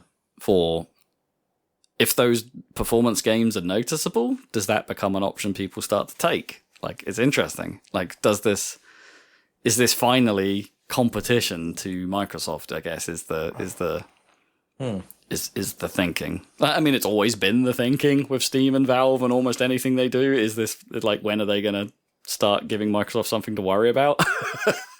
Because it's just annoying, isn't it? You spend all that money on the cool, flashiest, almost awesome PC, and then you're like, ugh, Windows 11. No matter what you do, you can't get away from it. I mean, we went on a rant about Windows 11 a few weeks ago, but like, in all honesty, it's been fine. Of course it's fine. Yeah. They're all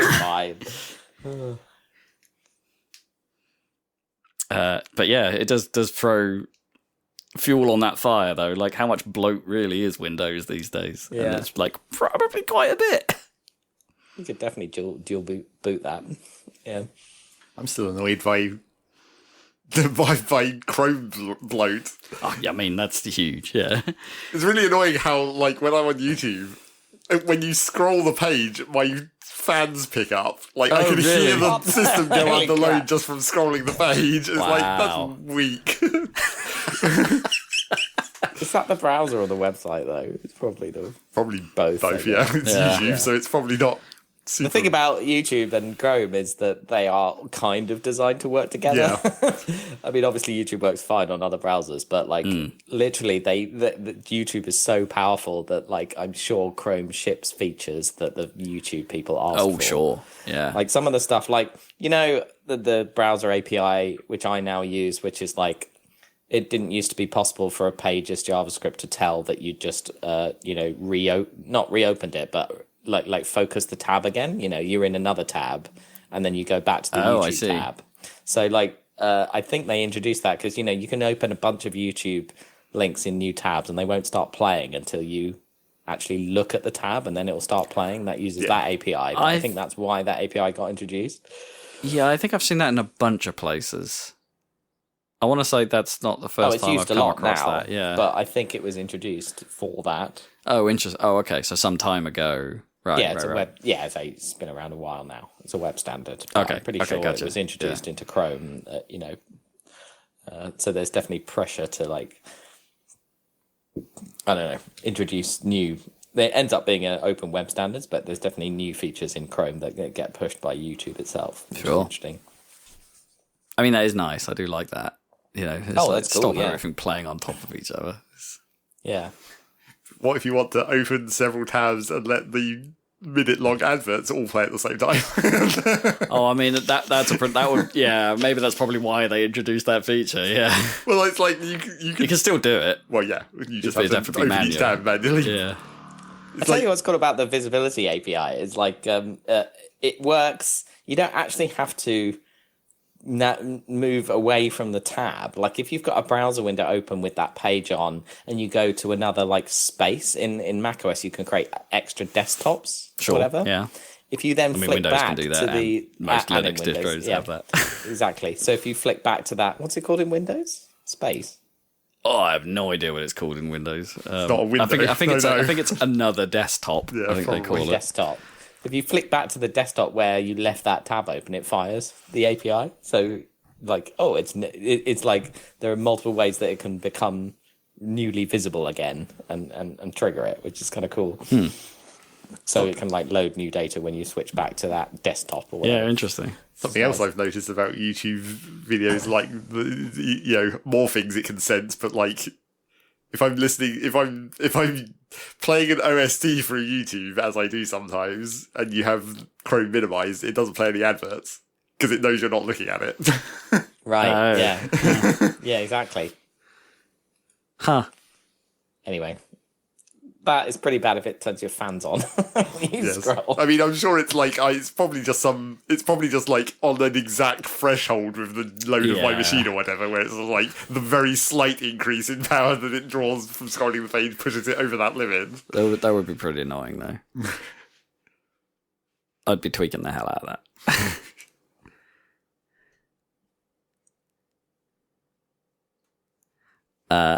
What else we got? All right. That's the end of my news segment. But I did stumble upon this random fact that I thought was kind of fun. The random news. Yeah, random fact news. time. So there's a guy by the name of Josh Abrahams who is most famous for his work on the song "Totally Addicted to Bass." Right. Extremely famous. Which was yeah, really famous. I mean, the first release was released as a single by Josh Abrams. Then it got re-released under the name of Pure Tone, which is what people are most familiar. And then Apollo 440 did the remix of it, which I think even more people know of. Which is the same song, just with a few extra layers on it. There's like a surf guitar on it that wasn't there before, like a bling in one point. But yeah, apparently that guy also did the soundtrack to The Artful Escape that I played like a year or two ago. Right. Like he was one of the two people that did the soundtrack for that game. And it's like, that's slightly odd. There you go. Random fact. Totally addicted to bass to a game about playing like wild guitar riffs. There you go. Random fact. I just think of that Chris Morris version of it. Totally addicted to place. Yeah, wishy wishy. That was pretty good. So dumb. Fishy wishing. And that's the news. It's time for what you've been playing. Rob, what have you been playing? Well, Hopefully something that we can talk about. yeah, well, not. It's yeah. I won't say it here, but it's been a complicated bit of time for me, shall we say? But so yeah, not as much as I would normally, but I have finished Avowed. Oh, good. So we can talk about the ending. We can talk Spoilers. about that. So yeah, let's have a dedicated. Well, not necessarily dedicated. There'll be some period of time where we're talking about the ending of Avowed here. It's all right. That's it. That's it. Moving on. I think we're safe. Yeah, it's all right. No, I can sort of see what you meant when you talked to me about it off air a little bit, or last podcast. Yeah, In non-spoiler terms. yeah. I mean, I didn't have my stats high enough, I think, to get to the talk down, which I think it must be one of the ending options. Well, yeah, that's why I did, I guess. Oh, so you did the talk down, Yeah. whereas I had the fight. Well, I couldn't see how that fight would have been any more interesting. It was pretty much the same as spoilers. The final boss is Ludwin, Yeah. who Inquisitor Ludwin. You have already fought at You've that already point. fought at this point, yeah, and then you didn't really get a choice in that first or I don't believe you had a choice. I suppose you could have agreed to Yeah. join Ludwin at that point. Again, it's the still grot path that no one's ever going to choose. Yeah. And then it kind of forces you into always being the antagonist anyway, even if I think you went down that route. Sure. Like, yeah, and so I didn't have my stats high enough to talk her down. Like I got quite a long way into that, I believe, and then like I had no other choice other than I'm done with this. No, right. And so yeah, I ended up fighting her. That fight, I mean, it was a bit more drawn out than the original Ludwin fight because she has like 4 phases. And I couldn't really tell you what the difference in those phases were, but she like has moments where you drain all her health and she goes, Wodaka, help me. Right. And then all the health comes back. Do that 4 times. I mean, it was just another one of those fights. And Is it like even just her by herself? Or does pretty, like still the grot start coming in or whatever? she's was pretty much on her own. I think she Because summoned in the every now first and then. fight, it's like there's some still got there, and then you get like dream thralls And coming in all yeah. the time as well. There was other stuff happening, but yeah, this was pretty much a one-on-one, and except not because your team are there. Well, sure. They don't count as real combatants. Oh, I don't know. Yardsley was pretty potent by the end. She was doing quite a lot of damage with the explosions and missile battery thing. Like, it was almost like her. Like, at one point, it felt like the companions were leveling faster than I was, Right. in their damage output. Anyway, yeah, it was kind of it did feel a little bit dial and ending a touch. Like, okay, and I don't think it was too different from what they did with Outer Worlds. Sure. Right, it felt very much like that. But you can also see, I think, throughout the playthrough of this game where the budget was constrained, right? They don't spend a lot of time on set pieces in this game. They don't spend a lot of time on flashy cutscenes. There's like next to none, right, in this thing. So it's when something happens, like a lot of the time when something happens, it happens when you've not been there. Right, that happens far too often, I think, where it's just like, oh, this thing happened while you weren't here, and it's like, which is probably realistic, but also there's like, you don't get the spectacle of it, you don't feel the impact necessarily of what happened in the world. I think just my biggest problem with Avowed is like the framework is there. You could have halved the length of the game, and I would have actually come away, I think, more positive about it. Like, I think it really outstays its welcome by the end of it. There's just not enough variation in what you're doing throughout the process. There's not enough variation in the equipment you're finding. No, because I basically that bit where they spam you right at the end, completely pointlessly. Oh yeah, with a whole bunch of legendary stuff. Yeah, but even any of that, I'm looking at and I go, no, the stuff I've got is more interesting. Like stuff I got I'm pretty much I'm wearing the same armor and I'm using the same wand that I found in the first area of the game that I've just upgraded all the way through because it's the most interesting stuff. I mean, I from all of the stuff that I found, I think that I only ever found like 2 unique medium armors, which is what I was using. So I was just like, I've been wearing one of those for the majority of the game. Right, and there wasn't a lot of light armors, I don't think, in that. Like, well, there's quite a lot of heavy armor, yeah. Like, I don't want that. Yeah, I just didn't... There's just not enough. Not enough enemies to fight against. Yes, at least there's another bad guy to fight in the last area. Kind of. I mean, as much different as they are, really, I suppose. Sure. It's at least something else. And they were quite dangerous. And the introduction of wizards towards the end of the game kind of really fucked me up. Like, I guess... Oh, they weren't introduced. You do fight them every now and then. But they seemed way more effective against me than anyone else. Right. Like, in terms of damage output. Just absolutely killing me. And I did have a couple of really funny deaths. Like I got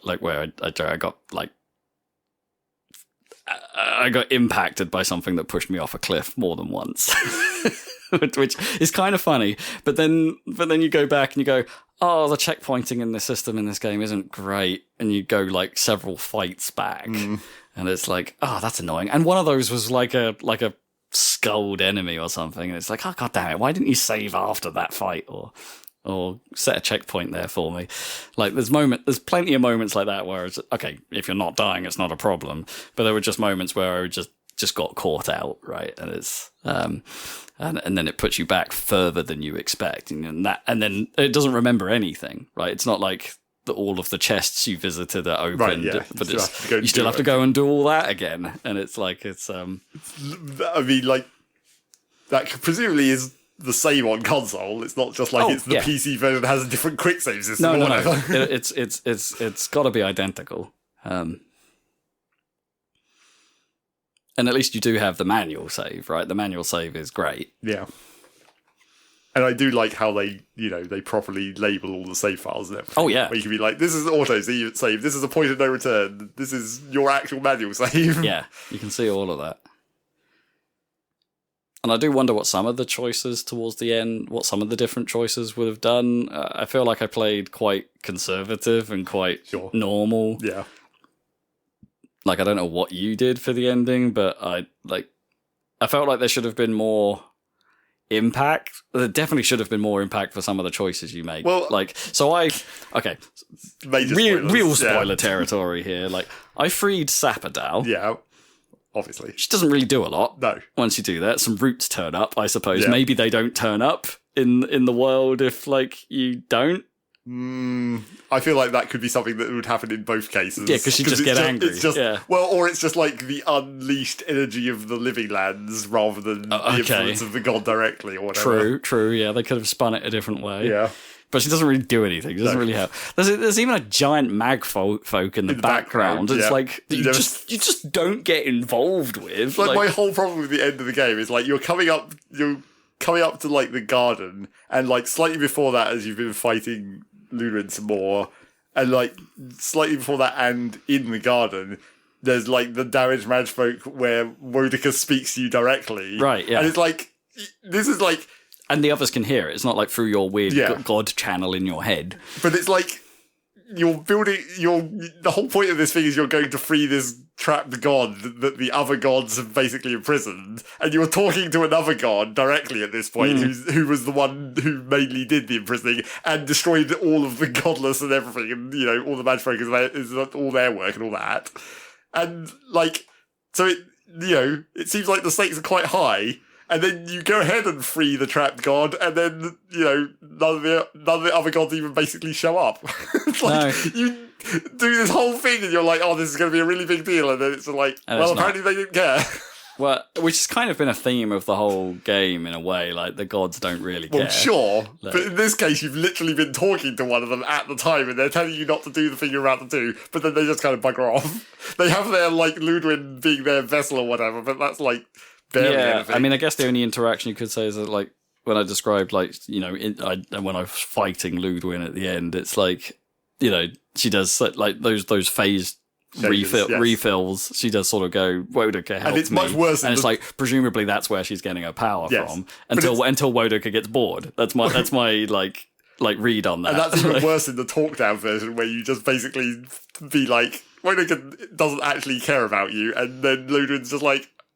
I agree. Oh no, I died. and Wodica never shows up at any point. Oh, wow. So, like, this is very unsatisfying as a sort of way to, like, you've literally been talking to this god moments beforehand almost. Yeah. And then at this point, she's decided to bugger off, apparently. It's all a bit weird. Yeah. It doesn't quite have the chops to hang on what it's trying to do. And I also think the quality of that does get worse as the game progresses. There were definitely moments where, even during the last conversation with Sapadao you have, where the conversation tree it presented to me, I've been, I wouldn't say I've been 100% on Sapadao's side during the game, but then it presented me with a list of options at one point that were all antagonistic. And I'm like, okay, why? And I don't really want to say any of these. Like, that's kind of against where I think I am as a character. Can I not just be like, is there not just a calm, soothing option or the ... nod approvingly? The not say anything option. Yeah, there was just moments where that felt a bit weird. And there were definitely moments where I had conversations, especially at camp, that somehow were out of sequence. Yeah. Like, I'd already been to the garden and Yatsley saying, oh, we should worry about other things like going to the garden. It's like, no, we did that already. Yeah, it clearly buffers those, and if you don't go to camp enough, then sometimes it loses track or whatever. It loses track, and it's a shame because it's kind of the thing that you hold Obsidian in high regard for, right? They're usually really, really good at nailing that stuff. It was funny how, when you're talking to Yahtzee in the camp, she mentions her reoccurring dream.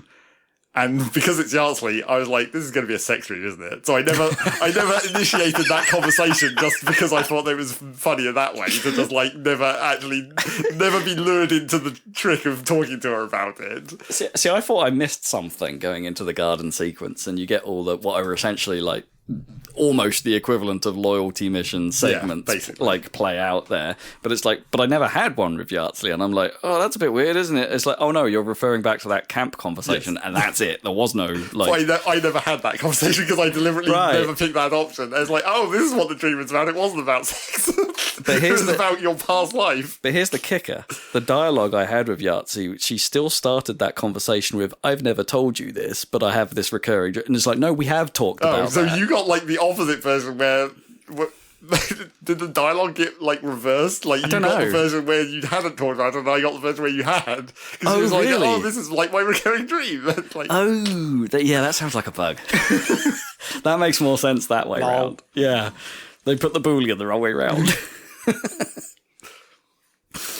Okay, that makes a bit of sense now. But yeah, it's not just these ending moments. There were moments like that throughout the playthrough where it's just a little out of sequence, a little jank. And I know that's a very hard thing to keep in check, but I sort of have faith that Obsidian are the people to keep that. And it's also the sort of thing I didn't really experience with Outer Worlds 1. Mm-hmm. I didn't really come across any of that as a problem. I mean, it's the classic problem where they link these conversations to being at camp, but if you don't need to go to camp, then you kind of have to force yourself to do it just to make sure you trigger the conversations. Yeah, exactly. And I didn't get the achievement for getting all the I'm pretty sure some of it bugged out completely. Like, when I went to, in Emerald Stair, for instance, there's a bounty, apparently, that I haven't done. Right. But I've done all of them on the board, and I don't know what else it is.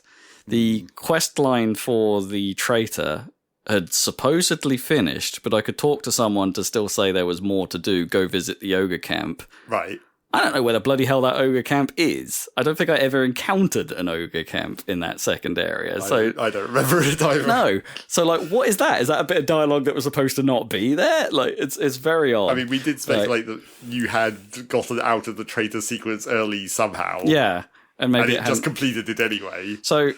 And there's still that one guy there who has a quest marker over his head. It's a quest I've done. Right, the broken one. Yeah, and I can't clear that. So I can't get the achievement for doing all side quests. I think that's impossible. Well, I guess there might have been other ones I didn't do. I'm not sure. Yeah. But it's a very difficult thing to tell. So yeah, I couldn't get that. But like that bounty number is not right. So I can't get the achievement, as far as I know, for doing all bounties. I'm not sure there is an achievement for that, but whatever. But anyway, yeah, there's a few things I just don't think I could do because they bugged out. Anyway, that's the Rob review of this. Like, it is, as I said before, it is still a very pretty game. I think it's very good looking. The combat doesn't look nearly as janky as it did in the trailers. Like, it is kind of fun to actually just... Even if I was just wizarding stuff from afar half the time. Well, we both didn't play melee, so maybe... Well, I sort of because wizarding because I was light and a bit glass cannony, there were plenty of moments where stuff ran up to me, and I did end up switching to a mace and shield combo as well. So I was doing a fair amount of melee towards the end. Again, with a... Okay, that was possibly the one late game item I was using, because I had a mace that healed when you did a power attack, and it's like... And it healed you and your team. So it was like, oh, if I just keep doing this, I'm fine. So I was doing a little bit of melee, and it's kind of fun. But I can imagine it made, like, fights would just take longer. Like, if I was doing nothing but melee for the game. Because But presumably, if you'd spec into it more, the melee would be more powerful and you'd be killing stuff quicker than you were. Yeah, probably. Rather than, like, AoEing everything, which is what I was generally doing as Wizard. Anyway, and then what I'm trying to say is I did not have an unreasonably fun time with it. It was all right. It was, and then it did an ending montage stupidly. Yeah, I mean every Obsidian game does that. Sure, but it's like it's the classic version of that video games do, where it's like here's the individual segments that relate to each of the individual choices, because it's like they can't. That's how you have to build that in order to account for everyone's choices. And this person did this because you did this, and then this person did this because you did this, and this person did this, and then. But even those were like, again, that had this feeling of massively inconsequentialness, where it's like you free this god, and then you give them a giant mech, basically, and then they just sort of wander around. And it's fine. Well, yeah. And that's not even something you experience in game or anything. It's just, I mean, that was such a weird side bit. It's like, oh, and that thing you did right at the start of the game, they made use of that. And it's like, so that was kind of a cool callback, I mean, but also you kind of knew that was what was going to happen at that point when you set it up at that early point of the game. I mean, maybe I'd kind of forgotten about it. And also because all the lore about that other time that this had happened, essentially with that other god who got it wasn't really it sort of was a construct, I suppose, but like that other god who went on a rampage and then he got defeated and they showed up in the lore a lot. The guy who that mech body was originally meant to be for before you basically hijacked it for your god. Oh, right. Eophus, yeah. He'd already done that before, so it's sort of not like unprecedented, the concept. Hmm. And I thought that was where going way back to the start of this game, I thought that was going to be the twist. I thought Saffredal was going to be Eophus because he had been defeated before. Interesting. Yeah, that could have been cool.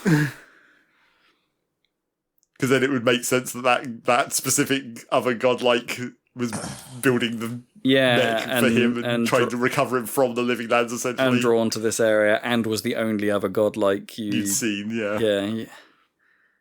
Yeah. Possibly some missed opportunities. But yeah, I don't know. There's lots of weird things like that, which like this thing you set up, it was kind of cool, except it's just a single image in the ending. Yeah, it doesn't really go anywhere. Didn't quite pay off. If they made it more epic, that should have been your giant mech should have been fighting the giant mage folk, and then you could have had an epic battle at the end or something. Sure. Admittedly, it would probably be more like a quick time event. Well, sure. or a rock, paper, scissors fight. Yes, that's why I was like, mate, this is where the budget cuts, where it kind of just petered out at the end. Yeah. It does have a bit of that. Also, just make it half as long. Also, I thought it was... Just make it half as long. I also thought it was weird, and this is just another one of those weird, like, how do you organise your game moments, where, like, you basically... You go into the... Just as you're about to go into the final battle, you decide that is the time to have a conversation about the future politics of the entire island. It's like, basically everyone there is just assuming you're going to win for a start. Right, yeah. What are we going to do after you win? Why did that... I mean, sure, it kind of makes sense to do that before the supposed climactic moment, but... Well, from a game perspective, but not from like a real life perspective. No, 100% not. Wait until after you've actually won the fight before you try and talk politics. Yeah, 100% not from a realism point of view. Which political outcome did you go for? The perfect middle of the road option? The like vassal state or whatever, basically. The grey front. Yeah. Yeah, that's what I did. Well, I did that by democracy, where I was just like, I'm not going to choose. You let vote. them pick. Oh, yeah. And they chose 2-1 on that, so I was like, yep, sure. Yeah, I just picked it. Not that it's much democracy when there's only 3 votes. No. It's one of those games where I do wonder what the other options... how they would have played out. But none of those options in that conversation would have played out. Would have played out any different. It's just a conversation. It would have been a different end slide in the montage. Yeah, it makes me wonder how they would have played out differently, and then you fall back to, although they probably wouldn't have. This isn't one of those broad diamond games, really. They reference things. Yeah, you might not have burnt a city. Yep, you might not have. But that was the one that was the most cool. impactful. That was cool. Yeah, the fact that I didn't even know that was an option, and you go, no, it didn't burn for me, and I'm like, what? and they do actually directly reference that. Like clearly, Giata is actually way more pissed off about that. Oh yeah, throughout the rest of the game. Yeah.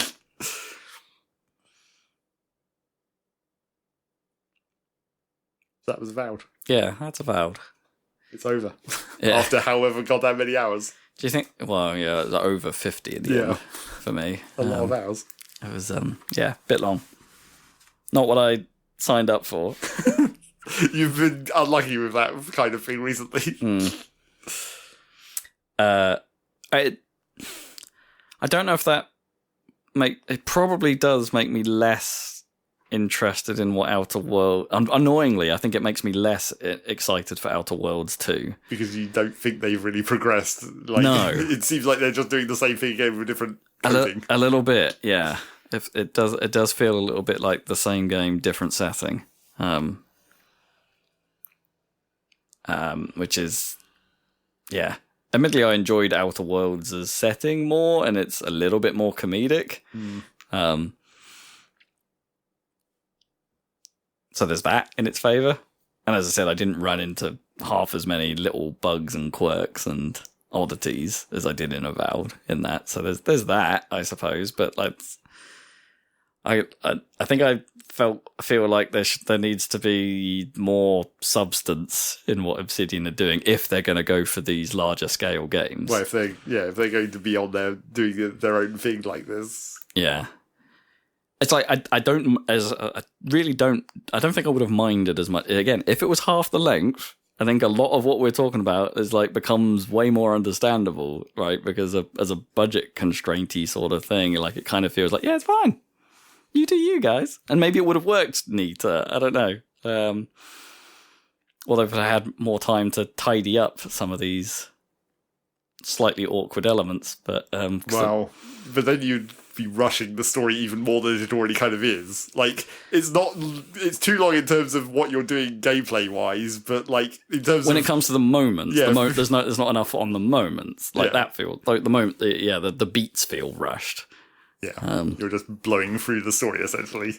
But yeah, they could have made the beats bigger whilst also cutting down the just meandering. I don't know. It's a really hard one to call, but yeah, I mean, just not quite sure how I feel about Outer Worlds 2 now. Get them to make another Fallout game. Sure. Then we'll see. Take on DLC for a Fallout game again, see what happens. Well, it wasn't really DLC, was it? It was kind of expand alone. Yeah.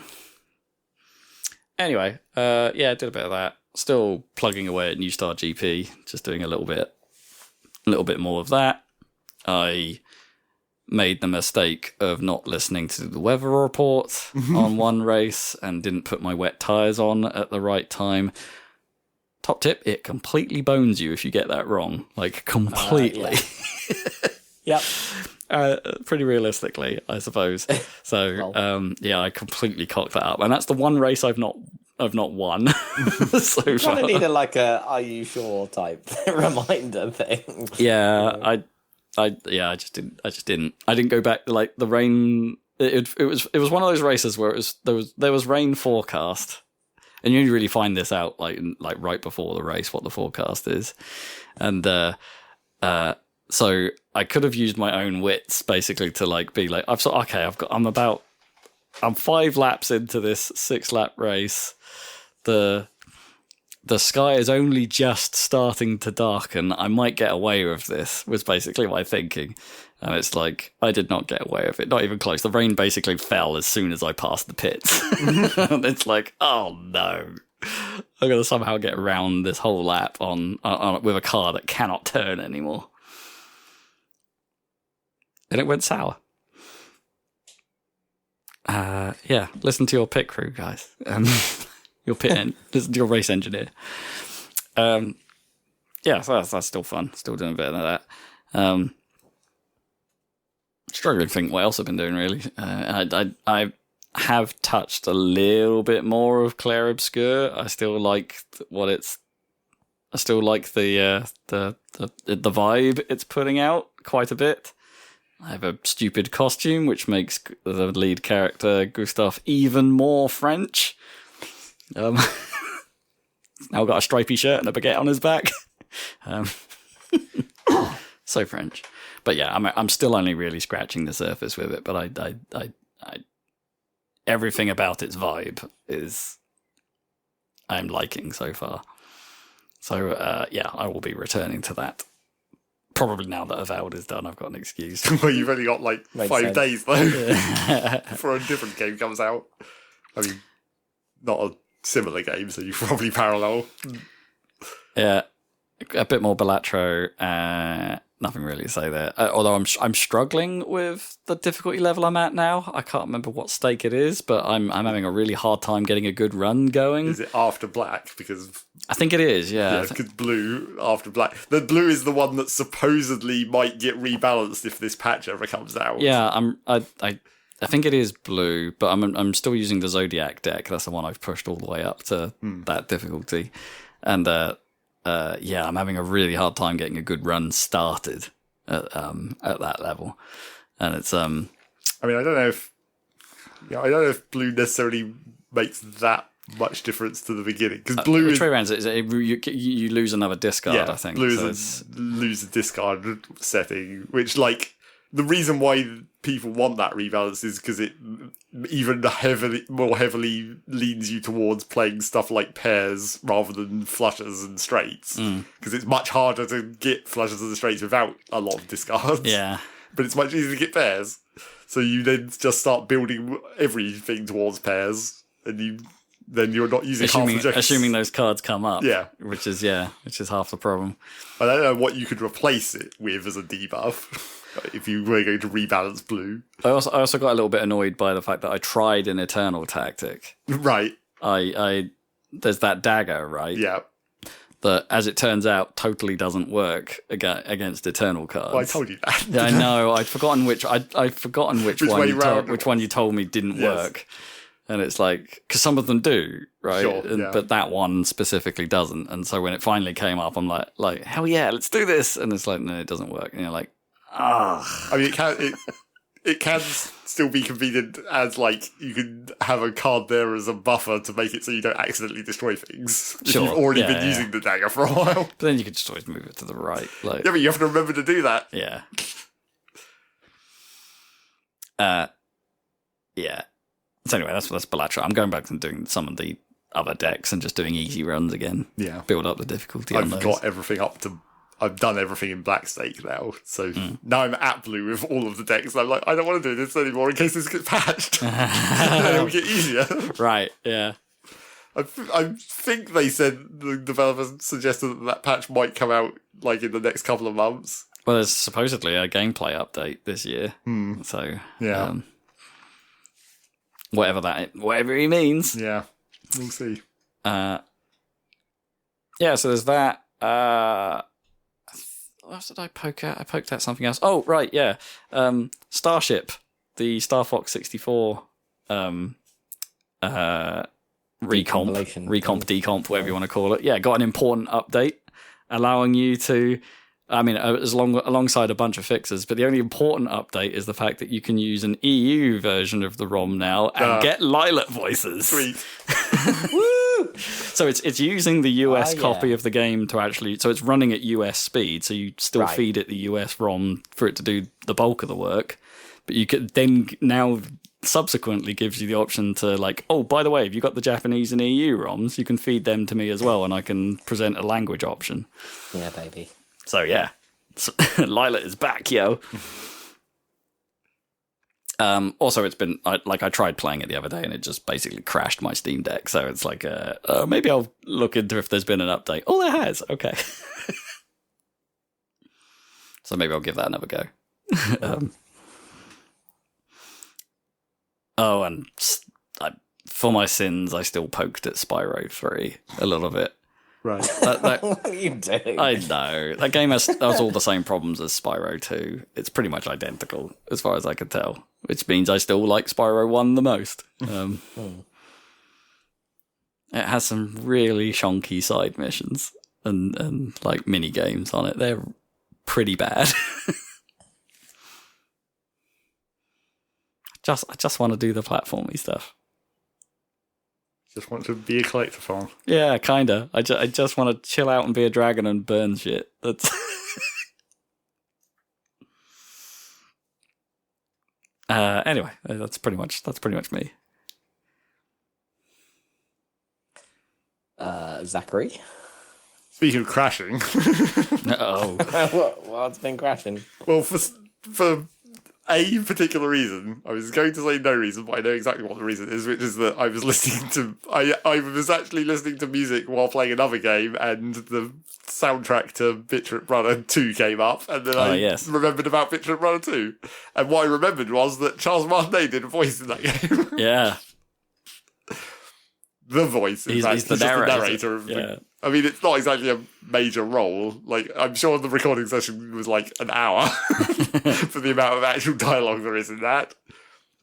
But yeah, I was like, oh, go back into that for a minute, but it crashed a lot until the main problem seemed to be that there was something it didn't like about full screen resolution at 1440, basically.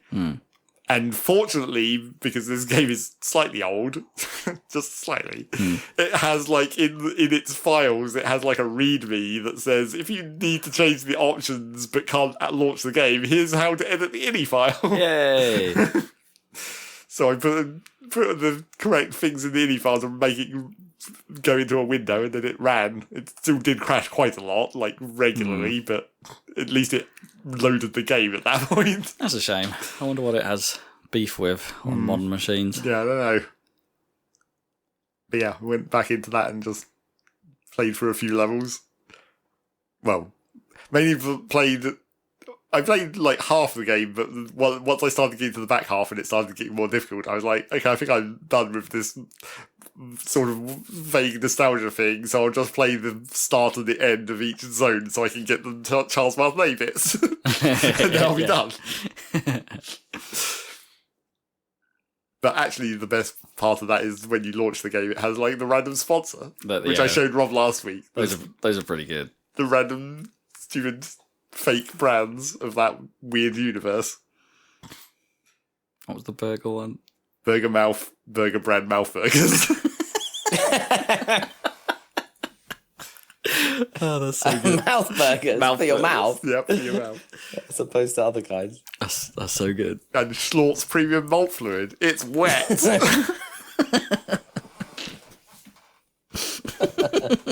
Oh, that's great. But yeah, that was that game.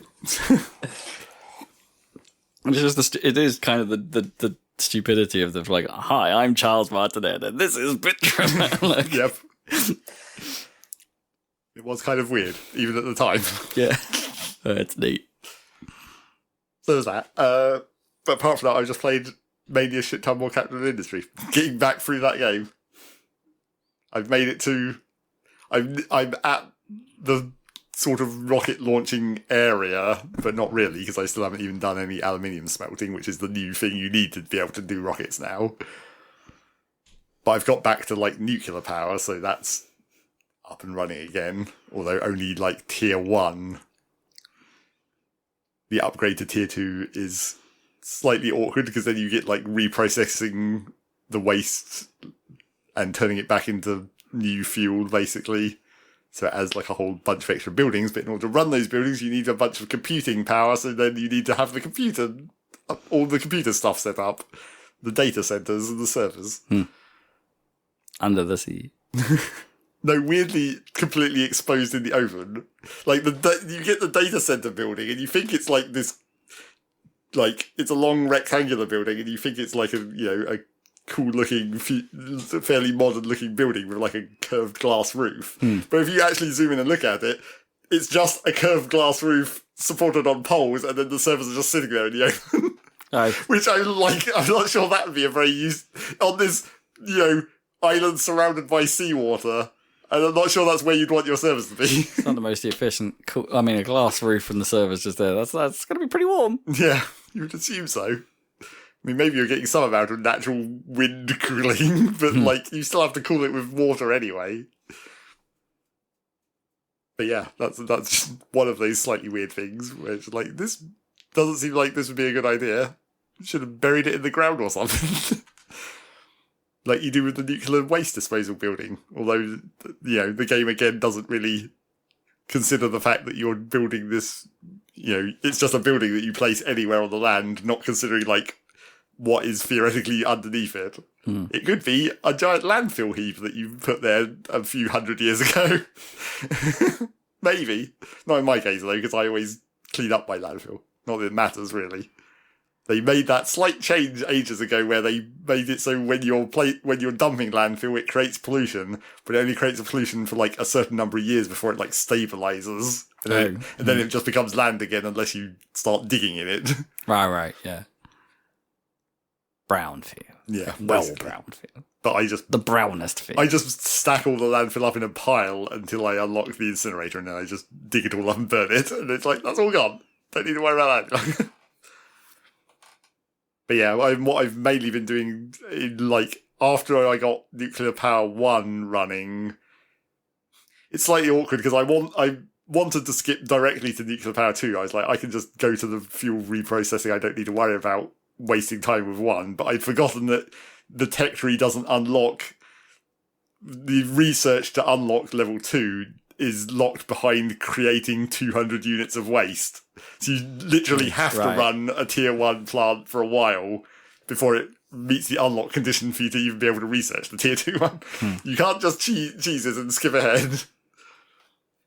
There's a few other techs like that in that tech tree. But yeah, mostly what I've been doing at this point is the big rearrangement where it's like, get rid of all the random temporary janky shit that I've done and just get it nicely organised for moving into the late game. Rebuild everything with the highest tech level because I'm not quite at the end of the tech tree because obviously now there's all the extra stuff to do with the rocketry in the space program. But like I've unlocked the highest tiers of like smelters and stuff like the arc furnace, which I haven't actually built yet because the arc furnaces use a ton of power, but like way less coal because they use graphite instead of coal. So they use like a tiny amount of graphite compared to the huge amount of coal you use in a blast furnace, but they use a ton of energy instead, which is obviously what you need the nuclear power plant for. But then I need the tier. Well, I could turn up the tier. You can like, there's a slider where you can like turn up the power level of the nuclear power plants. So I'm only running the tier 1 one at the lowest setting, which is like 30 megawatts, but I'm already using all of that just on my regular base without any arc furnaces. And each arc furnace is like 5 megawatts. So it's like, even if I turn this nuclear power plant up a whole other step and get another 30 megawatts, that's still only like 6 of them. So yeah, I've been putting off building the arc furnaces, but I've arranged the regular blast furnaces so I can just literally upgrade the regular furnace into an arc furnace in the same place. It is actually a direct upgrade to the building now. Like, you don't have to demolish it and rebuild it, you can just click the upgrade button. Okay. The only difference is that the input where coal is goes away and it is an input for graphite instead.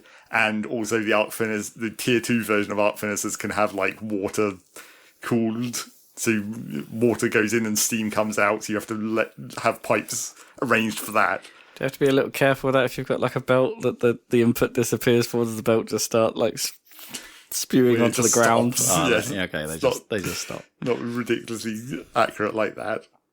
That would be funny though. I don't think there's been many factory games that do that. No. Belt spillovers.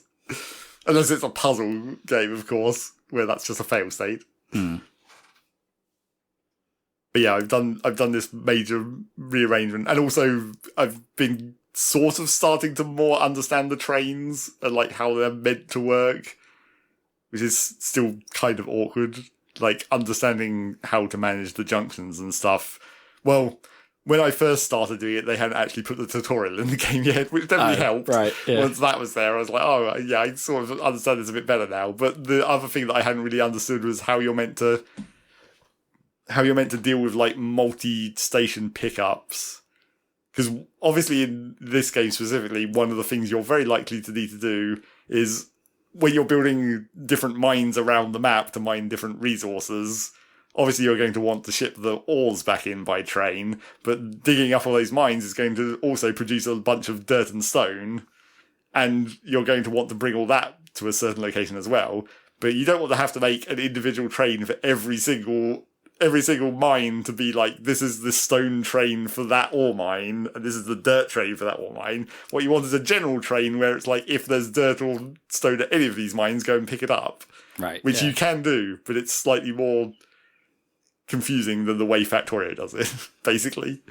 Factorio does it by you just literally name the station the same thing, and then when a train tries to pathfind, it just picks any of the stations that are called the same name, and then you use Factorial's circuit network thing to turn the stations on and off on a condition. So it's like, if there's stuff here to pick up, turn the station on, and then no matter how many of them are turned on, the train just picks one of them, or the closest one.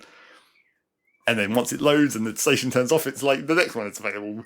And then it's basically the same in Captain of Industry, except you don't name the stations all the same. You have to add all the stations into a group in the train schedule, and then it just picks one of that group when it's trying to pathfind. And then, unfortunately, because you don't have the ridiculously complicatedness of Factorial's circuit network, the options for turning the stations on and off is much more limited in Captain of Industry, which I hope they do expand slightly, because the main way that you can toggle it is if the station is full of product, basically. If there's stuff to put onto the train, if the station is full, then call the train. Okay, yeah. Which you'd think makes sense. But the trouble is that, the station modules basically can max out at effectively 2 train cars worth of material, which basically means that you have to make the station half as long as your maximum train length, or otherwise the trains are going to leave half loaded. Because there's not a full... It's like the station is full, but you could literally have a train that's way longer than that, because it can move along the station and fill up all the carriages. It can keep shimmying, yeah. It can do the staggered loading. But because, theoretically, you could then have an entire storage container behind the station that stores way, way more. It's just there's no way to tell the train that, because the station can only sense its own storage. Oh, I see. So then... It knows the station is full. It doesn't know if there's then also 2,000 more waiting. Yeah, or not. Or not, yes. As is probably the problem, right? Yes. If there was more waiting, it's not a problem. But if there's less waiting, then you're going to be the train's going to be full trains or whatever. Yeah. Or the train's going to just hang out. Yeah, or wait forever because it's trying to get full, depending on what depart conditions you've said. So yeah, I hope they extend that system a little bit. You should just be able to, from the station building, target a storage depot and say this is also counts when this basically. Is full. Yeah, maybe they'll change that. But yeah, apart from once I understood the concept of that system, it's like, oh yeah, this is way easier. Except it also kind of has a problem of how do you stack the trains to make them wait? Because if you want them to wait somewhere, it has to be a station. But you can make it an empty station effectively as a waypoint. But then if you set up a single station waypoint by itself and then try and route a bunch of trains into it, they'll all park next to the station. But then because of the way because the trains behind the first train are still trying to get to that waypoint, they think that there's something in the way. Well, they don't think there is something in the way, but because they haven't arrived at the station, they still ping you with messages that say that they haven't moved in a while. Oh. Whereas if they're waiting at a station, obviously they understand that, so they're like, "Oh, I'm just waiting at the station for something to happen." But they think they're waiting because they're blocked. Yeah, but that's actually something you want to do, right? Because you're stacking them up on a siding essentially. Because otherwise, you'd have to build multiple of these waypoint stations rather than just a single one. Yeah, which would still work. It would just take up way more space because the station building itself is kind of wide. Annoyingly. Maybe they could solve that an alternate way by making a special waypoint station that doesn't have the extra building attached to it. Right, yeah. Potentially. But yeah, I've sort of basically need a train yard, right? That's something that isn't. I mean, that is what I'm essentially doing with this waypoint.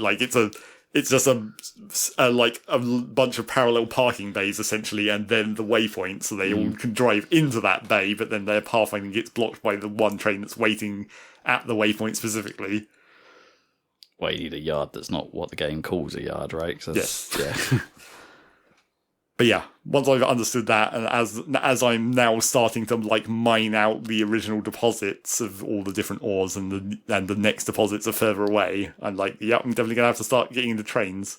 So that was the other part of rearranging my smelting area, was to basically centralize all the resource containers so that I can theoretically build a big train station next to them to start importing everything by train at some point, maybe.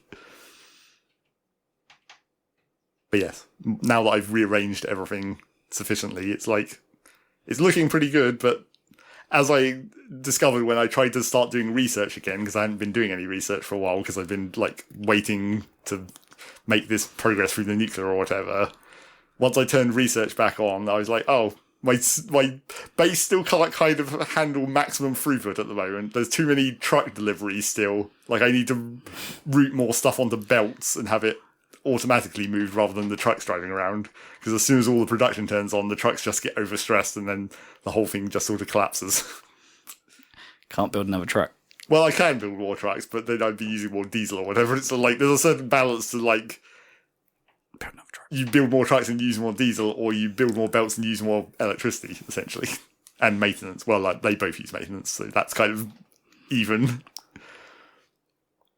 But yeah, I think I'm more or less done with the massive rebuild, so now I might actually start making progress. Might actually get to the space program next time. Might actually make aluminium. Not that that looks much different than all the other ores. Titanium's probably the one that's going to be more different. if I get to that. That's even further though. You only need aluminium for the first tier of rockets. You need titanium for the later ones. And then I can start deorbiting asteroids and just dump a bunch of resources wherever I want, presumably. I think that's how that works. Without causing deep impact. Well, no, they have like parachutes and shit on them. From the images, anyway. I mean, I've done that in Kerbal Space Program. I've deorbited an asteroid using parachutes. Not that Kerbal Space Program is especially realistic in several ways, but it's possible.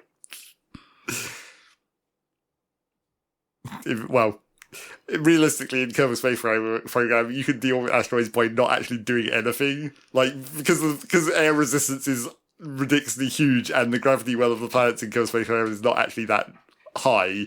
Occasionally, depending on the angle and speed an asteroid is flying past the planet, it can just naturally like run into the atmosphere and slow down and just land. You don't even need to put parachutes on them. Weird. But I did it for real with actual parachutes. And it was only incredibly janky because of Kerbal Space Program's physics. Only incredibly janky. As opposed to fantastically janky. Yep. It's mainly because you Legendarily janky. you use the asteroid grabber hand arm thing to attach your ship to the asteroid. But because I was trying to be fancy, I was like, oh, I could make one like mothership and then have a lot of mini ships, each with their own grabber arm, and grab the asteroid from multiple angles, so I can properly like have different directions of thrust and have a better selection of parachutes. But of course, Fancy. attaching a bunch of different physics objects together into Kerbal Space Program is a recipe for extremely jank things to happen. But anyway, that was Captain of Industry. I haven't got to deorbiting asteroids there yet, but I'm probably gonna. Maybe. Don't know if I'll make it before Marikart comes out. We shall see. Yeah. What happened to Kerbal Space Program 2? Is that dead now? Or? Yeah, pretty much. Right. Studio got shut down and then... Yeah. It changed hands to... Yeah, studio got shut down. They gave it to another studio. Kind of, yeah. But then not really, because it was still under the... It was all shut down, basically. Yeah. And then that alternate Kitten Space Program has been making some amount of progress, but that company is having its own issues at the moment, which, by the way, I didn't really realise this, but it's the same... The people doing Kitten Space Program is the same company that does Stationeers, that other game I was playing recently. Yeah. Apparently they're having some real problems with Unity at the moment. Oh. Legal problems. Oh, really? Where Unity claims that they didn't buy licenses, but they have the documents that say they did. Oh, no. Come on, Unity. And presumably this isn't anything to do with whatever new fee they have, or is it? Apparently it's like, this is just randomly they've decided to look at some data that is apparently wrong and send messages saying, like, we're going to shut your ass down. It's like, I don't think you are going to, but it's time for legal problems. Great. So who knows whether that game or Stationeers will be more delayed in their patches. Come on, Unity, get it together. There does need to be an extra player in the engine space. Yeah.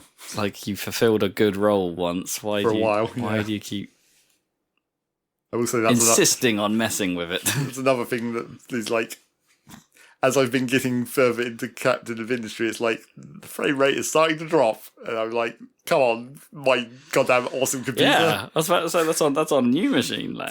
But then I'm like, oh yeah, this is Unity. You know, at some level, it's still Unity. Sure. It can only do so much, as we've known for many years. Even on the most powerful system, you're still somewhat limited by Unity. Or depending on it's probably almost certainly like the CPU limiting of the simulation coding, right, or whatever it's doing there. Like maybe just the volume of stuff it's doing. I haven't really noticed the simulation slowing down in the way that those games sometimes do. Like I've always been running it on 3 times speed or whatever, and it doesn't seem like the trucks driving around are moving any slower or anything, which is how it would appear in some other games. Like when Oxygen Not Included gets into the heavier in the late game, it's like the game you can be running slows. that at 3 times speed, and it's basically equivalent of running it at 1 time speed at the start. Right. Although I always find it funny about Captain of Industry that it even has 3 times speed, because why would you ever play that game in not 3 times speed? 1 time speed is so slow. It's like, oh no, it's realistic. Maybe it's for people that actually do enjoy the idea of making a decision, then going off and doing something else and coming back to see how it planned out. In real time. Yeah. So that was Captain of Industry. And then I played Rocket League, obviously. Season's nearly over. And I completed the Rocket Pass again. Oh, man. Still keeping up the streak. Forever. They put in some Star Wars shit. In case you want, Wait, what? Oh, really? in case you want your goal explosion to be the Death Star exploding. Okay, that's actually kind of rad. Because, the ball. Although, once again, I don't think they didn't give it a good enough version of the sound effect. It's like, it's quite muted. Oh. Doesn't have the really powerful explosion. It still has, like, the ring shockwave and everything. Yeah. Yeah, that's cool. That's pretty neat. Can you get a lightsaber to replace your aerial? I don't think it's on the aerial. I think there's a boost trail maybe that's lightsaber themed. Oh, the aerial seems like the obvious win. Maybe. But aerials are meant to be bendy. Nah. Just have a big old just a solid block that leaves a slight lightsaber trail behind it. Yeah, I mean, I guess. And obviously, if you want to have the Death Star exploding, you can also have that to the theme of Darth Vader. Is that like the upgraded version? Well, no, it's just the goal-scoring music is the Darth Vader theme. Oh, I see. Right. And then you can have that independent, of course. So everyone can be Darth Vader no matter what their goal explosion is. You could have... Oh, no, I was about to say you could have R2-D2 and Darth Vader, but you can't because those are both goal-scoring sound effects. Oh, right, yeah. The R2-D2 scream sound effect. You can have R2-D2 scream at the Death Star exploding. That might be kind of cool. Yup, nope. If only. That would be the best goal-scoring music. Yup, nope. Or if it was just Watto. So when the ball goes in, it just explodes and you just hit. Wouldn't have had to be anything else, just the. I mean, any pod racer sound effect, basically. I mean, it could probably be a pod racer car if it weren't not for the flappy back bit. Well, the actual pod racer. I guess it could work as one of the flat hitboxes if you ignore the fact that it would be very difficult to play because it wouldn't visually match at all. No. In terms of a model fitting inside a hitbox, it would be kind of similar to the flat cars. Unless they just didn't make the back bit wobble around, but that would look kind of weird. Yes, there haven't been any really. As I mentioned, the last couple of Rocket Pass seasons, it's like there haven't been any interesting cars. They've got too stuck in making everything octane hitbox, and it's just these are all boring and generic. Yeah. The most interesting one recently was probably the Fortnite Battle Bus when they did that for when they went epic or whatever. They actually did a van. Yeah, they did a van shape for the Battle Bus. It was like, well, I guess that makes sense.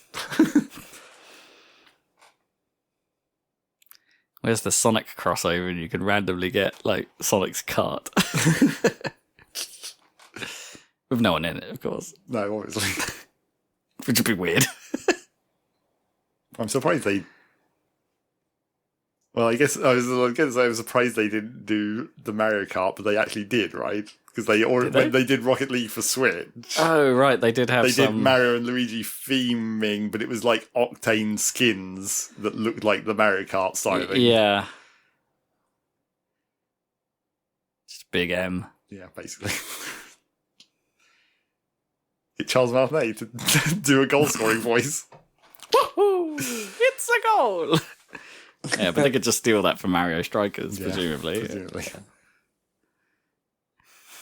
I got the ball! Take bets now on what the first Mario sports game is going to be on Switch 2. Ooh. It's got to be golf. I know they did a Switch Mario Golf. Well, they did a Switch all of them, that's the point. Yeah, true. Did they do it? They did tennis, they did football, they did golf. They haven't gone back to baseball. They haven't done baseball, but everyone thinks that, like, everyone is always waiting for baseball because they only did it, like, that one time. They did it that one time, yeah. Sluggers, right? Yeah. Yeah. Probably golf, you're probably right. Mario Gymnastics. I mean, I would... They'll do it, Sega will beat them to it, and they'll do another, like, at the Olympic Games. Olympics. Sonic and Mario at the Paris Olympic Games. Yeah. It's going to be the LA Olympics, right? Yeah. Oh, fine. That's going to be weird if they do one, which they're not going to because they stopped doing them, apparently. Yeah. Sega don't care. Be Winter Olympics anyway, I guess, next. Oh, yeah, I suppose. I'll add badminton to Mario Tennis. That and Mario Table Tennis. I mean, this is the thing where it's just like, why not start... every time they do a sports game, it's like, it has a twist on it, but why not go a bit further? Yeah. Where's the Super Smash Bros.-esque Mario Sports? Yeah. Mario Squash. I feel like squash would be a very hard game to play in video game form. I don't know. I think it might be easier to see because it's a much smaller court. It's just zoomed in. Well, do you remember, like, in Mario Tennis when they did those, like, break the wall mini games? That was pretty difficult for Mario Tennis. I'd like to see someone try. But it wouldn't support a whole game. That's like that's the classic problem with the minor sports, where it's just like as soon as you get into like rugby or cricket, these are the games that do not support the budget that is necessary to make these games good. Well, it depends how they would Mario it up. Like Mario Cricket, what would they do? Like, I mean, Mario Rugby, as long as the hits are hard. I don't even know how you play. I've never played a rugby game. I don't even know how they realistically function. Not that much different from an American football game, I imagine. Probably not. Or hockey, probably. Well, closer. I mean, it would be different from an American football in that you're not picking that's what I plays constantly. That isn't a thing. It'd be more like hockey. You're making passes, basically, by targeting the person you're shooting it to. Mario Hockey. I mean, I think Mario Cricket would be you'd have to the way you do that surely would be you put like the question mark boxes on the field, so you hit the ball in a specific direction and pick up power ups.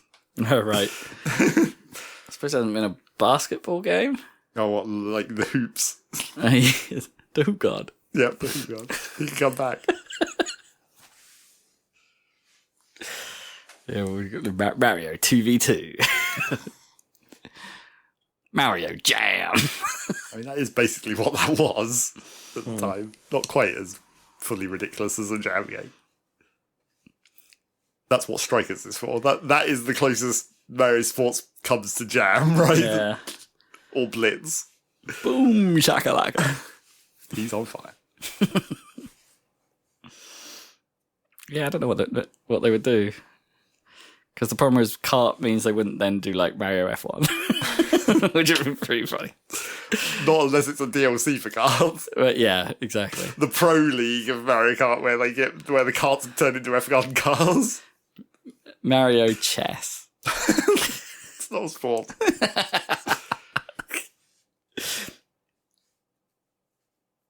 Not unless you... Mario Darts. That would be funny just to see how they'd animate Mario characters throwing darts. And would Boo like do it from like with a ridiculous curve? Yeah, clearly. The animation for Boo, he'd have to basically spin, right? Like, he has those tiny little arms. He wouldn't be able to dart throw. He'd have to, like, spin it. And, like, whoosh. His whole body rotates. Yeah, exactly. Same with Shy Guy. How are those little arms going to work? You wouldn't have a Shy Guy, you'd have a Sniffet and it would just shoot it out of its face. Oh, yeah, there'd be plenty of things that, like, just like, blow them. And like, boom. Yep, Birdo, obviously. Birdo has decent arms. I mean, Yoshi's great arms. Yoshi grade.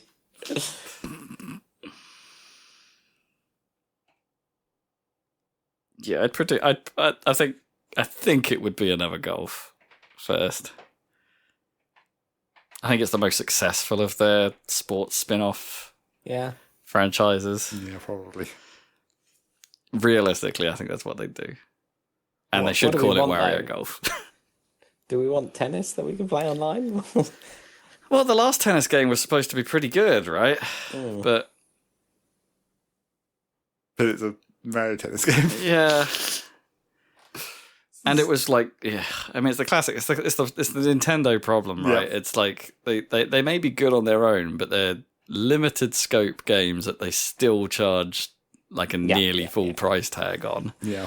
And it's like, and it just becomes a hard ask. Not a good value proposition. No. And that's what we're hoping for with Mario Kart, basically. Yeah, good. Well, damn well better be. Yeah. Tons of content, right?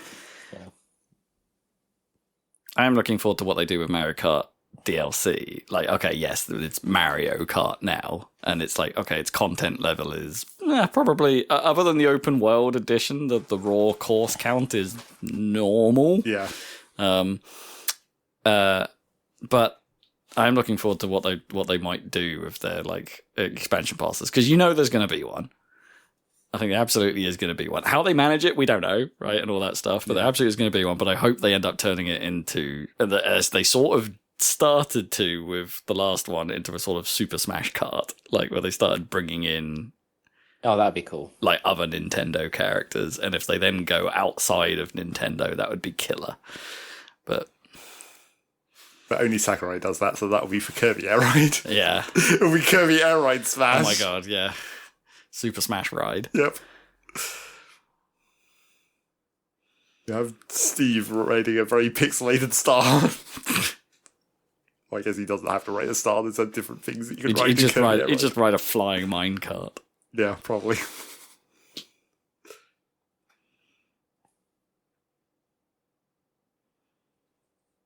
Alrighty. Do you want to hear about? I don't know what I've got. Astro Bot is still going. Nearly plan to finish it in time for Switch 2, and then by the time of next podcast, we'll be talking about that instead. Yep. So yeah, We'll it's potentially all be playing Zelda again. Somewhat. yeah, that's the plan. Get back into tears. That's my plan. Trying to find the light routes or some shit. Yep. I'm considering it. I can't believe there's a quest that is like find every well. Oh, don't do that. Too many wells. Don't do that. I mean, that's not even that difficult. Okay, fine. Wells are at least kind of obvious, where it's like they're going to be places where wells are likely to be. It's not Yeah, like yeah, cars, yeah, where it's yeah, like they yeah. could be fucking anywhere. Yeah. Let's just go everywhere in the whole world and go in every well. Yeah. Much to do, so we will get there. Astrobot is like, it's getting to the point where the main levels are not challenging still, even towards the end, but there are individual, one-off challenges, like little levels floating in the void, right, where you only risking one robot type thing, where it's like, because in Astrobot, if you die, you just respawn. There's no health. There's no. There are actually some bosses where it gives you health. And it gives you 3 hit points that go behind you or whatever, but they're very rare. Most bosses, you still it's instant hit, and then you restart the whole thing. But Yeah, there's some of these that is like a short challenge, but it's so difficult to get right that you're just repeating it over and over and over again until you get lucky, basically. Right. Kind of. It's a Meat Boy run, is what you're saying. Yeah, it's a Meat Boy run. Yeah, there are Meat Boy levels, basically. Which is fine, but this isn't Super Meat Boy. You know what I mean? I don't know. Are these not the because I know they added some stuff after launch, right? They're like, Oh, did they? like hard, and maybe these are the levels you're talking about. They're like Yeah, maybe they are, time yeah. trial levels almost with leaderboards and things, and they are supposed to be tough. Maybe it's those. I mean, the ones I'm doing at the moment are like lost crosses, like the X symbol from the Okay. from the controller. Sony PlayStation pad. Yeah, like they're little blue crosses with eyes, and they you sort of on the hub world you break up a bunch of them, and they spread out over the map, and then they're each individual challenges that give you one robot instead of the usual. Usually there's like 7 robots in a level to find and rescue. Yeah, but anyway. No, maybe that is standard then. Yeah, I don't know the nature of then- what they added, but There's also like the Lost Universe, Lost Galaxy or whatever that you can find portals to in levels that takes you to a spot or whatever that has special. That's basically special world. Star World or Yeah, whatever Mario used to do. whatever it's called in Star Mario. World. Yeah. But I've reached the threshold of 200. It says 200 out of 301 possible robots, and so presumably it's listing all of them in the entire game. So 200 seems to be the thing to unlock the. I don't know if it's but it's the last boss, the boss of the last of the galaxies that seem to be in them, of which are sets of levels. Oh, okay. Hubs anyway, so I'll get past that and I'll report back if we have time to talk about anything that isn't Mario. Yeah. We shall see, but looking good for having that polished off to say make space for probably Zelda. Let's face it, probably quite a bit of Zelda. And that's a podcast. Thank you for joining us. I'll be derailing the whole conversation by just saying, anyone playing that there Fast Fusion? Yeah, exactly. Is that a launch title? It's a launch title, yeah. Right. So we'll have news of Fast Fusion. We'll have news of Zelda. We'll have news of Astro Bot. Maybe we'll have news of I don't know, Captain of Industry. At But least we'll one more probably week's worth. mostly have news of Mario Kart next time And for SGF. Switch 2 launch. Oh, Yeah, whatever the Xbox some has other to say. nonsense. Yeah. Microsoft. Whatever anyone else has to say. Like, I don't know if Sony are doing an event as well. I haven't looked that up, but it's normally the time they would do a state of play as well. So, yeah. Whatever they shit out. who Yeah, knows? we'll be talking about. It's going to be a busy one. Yeah, so we'll catch you then.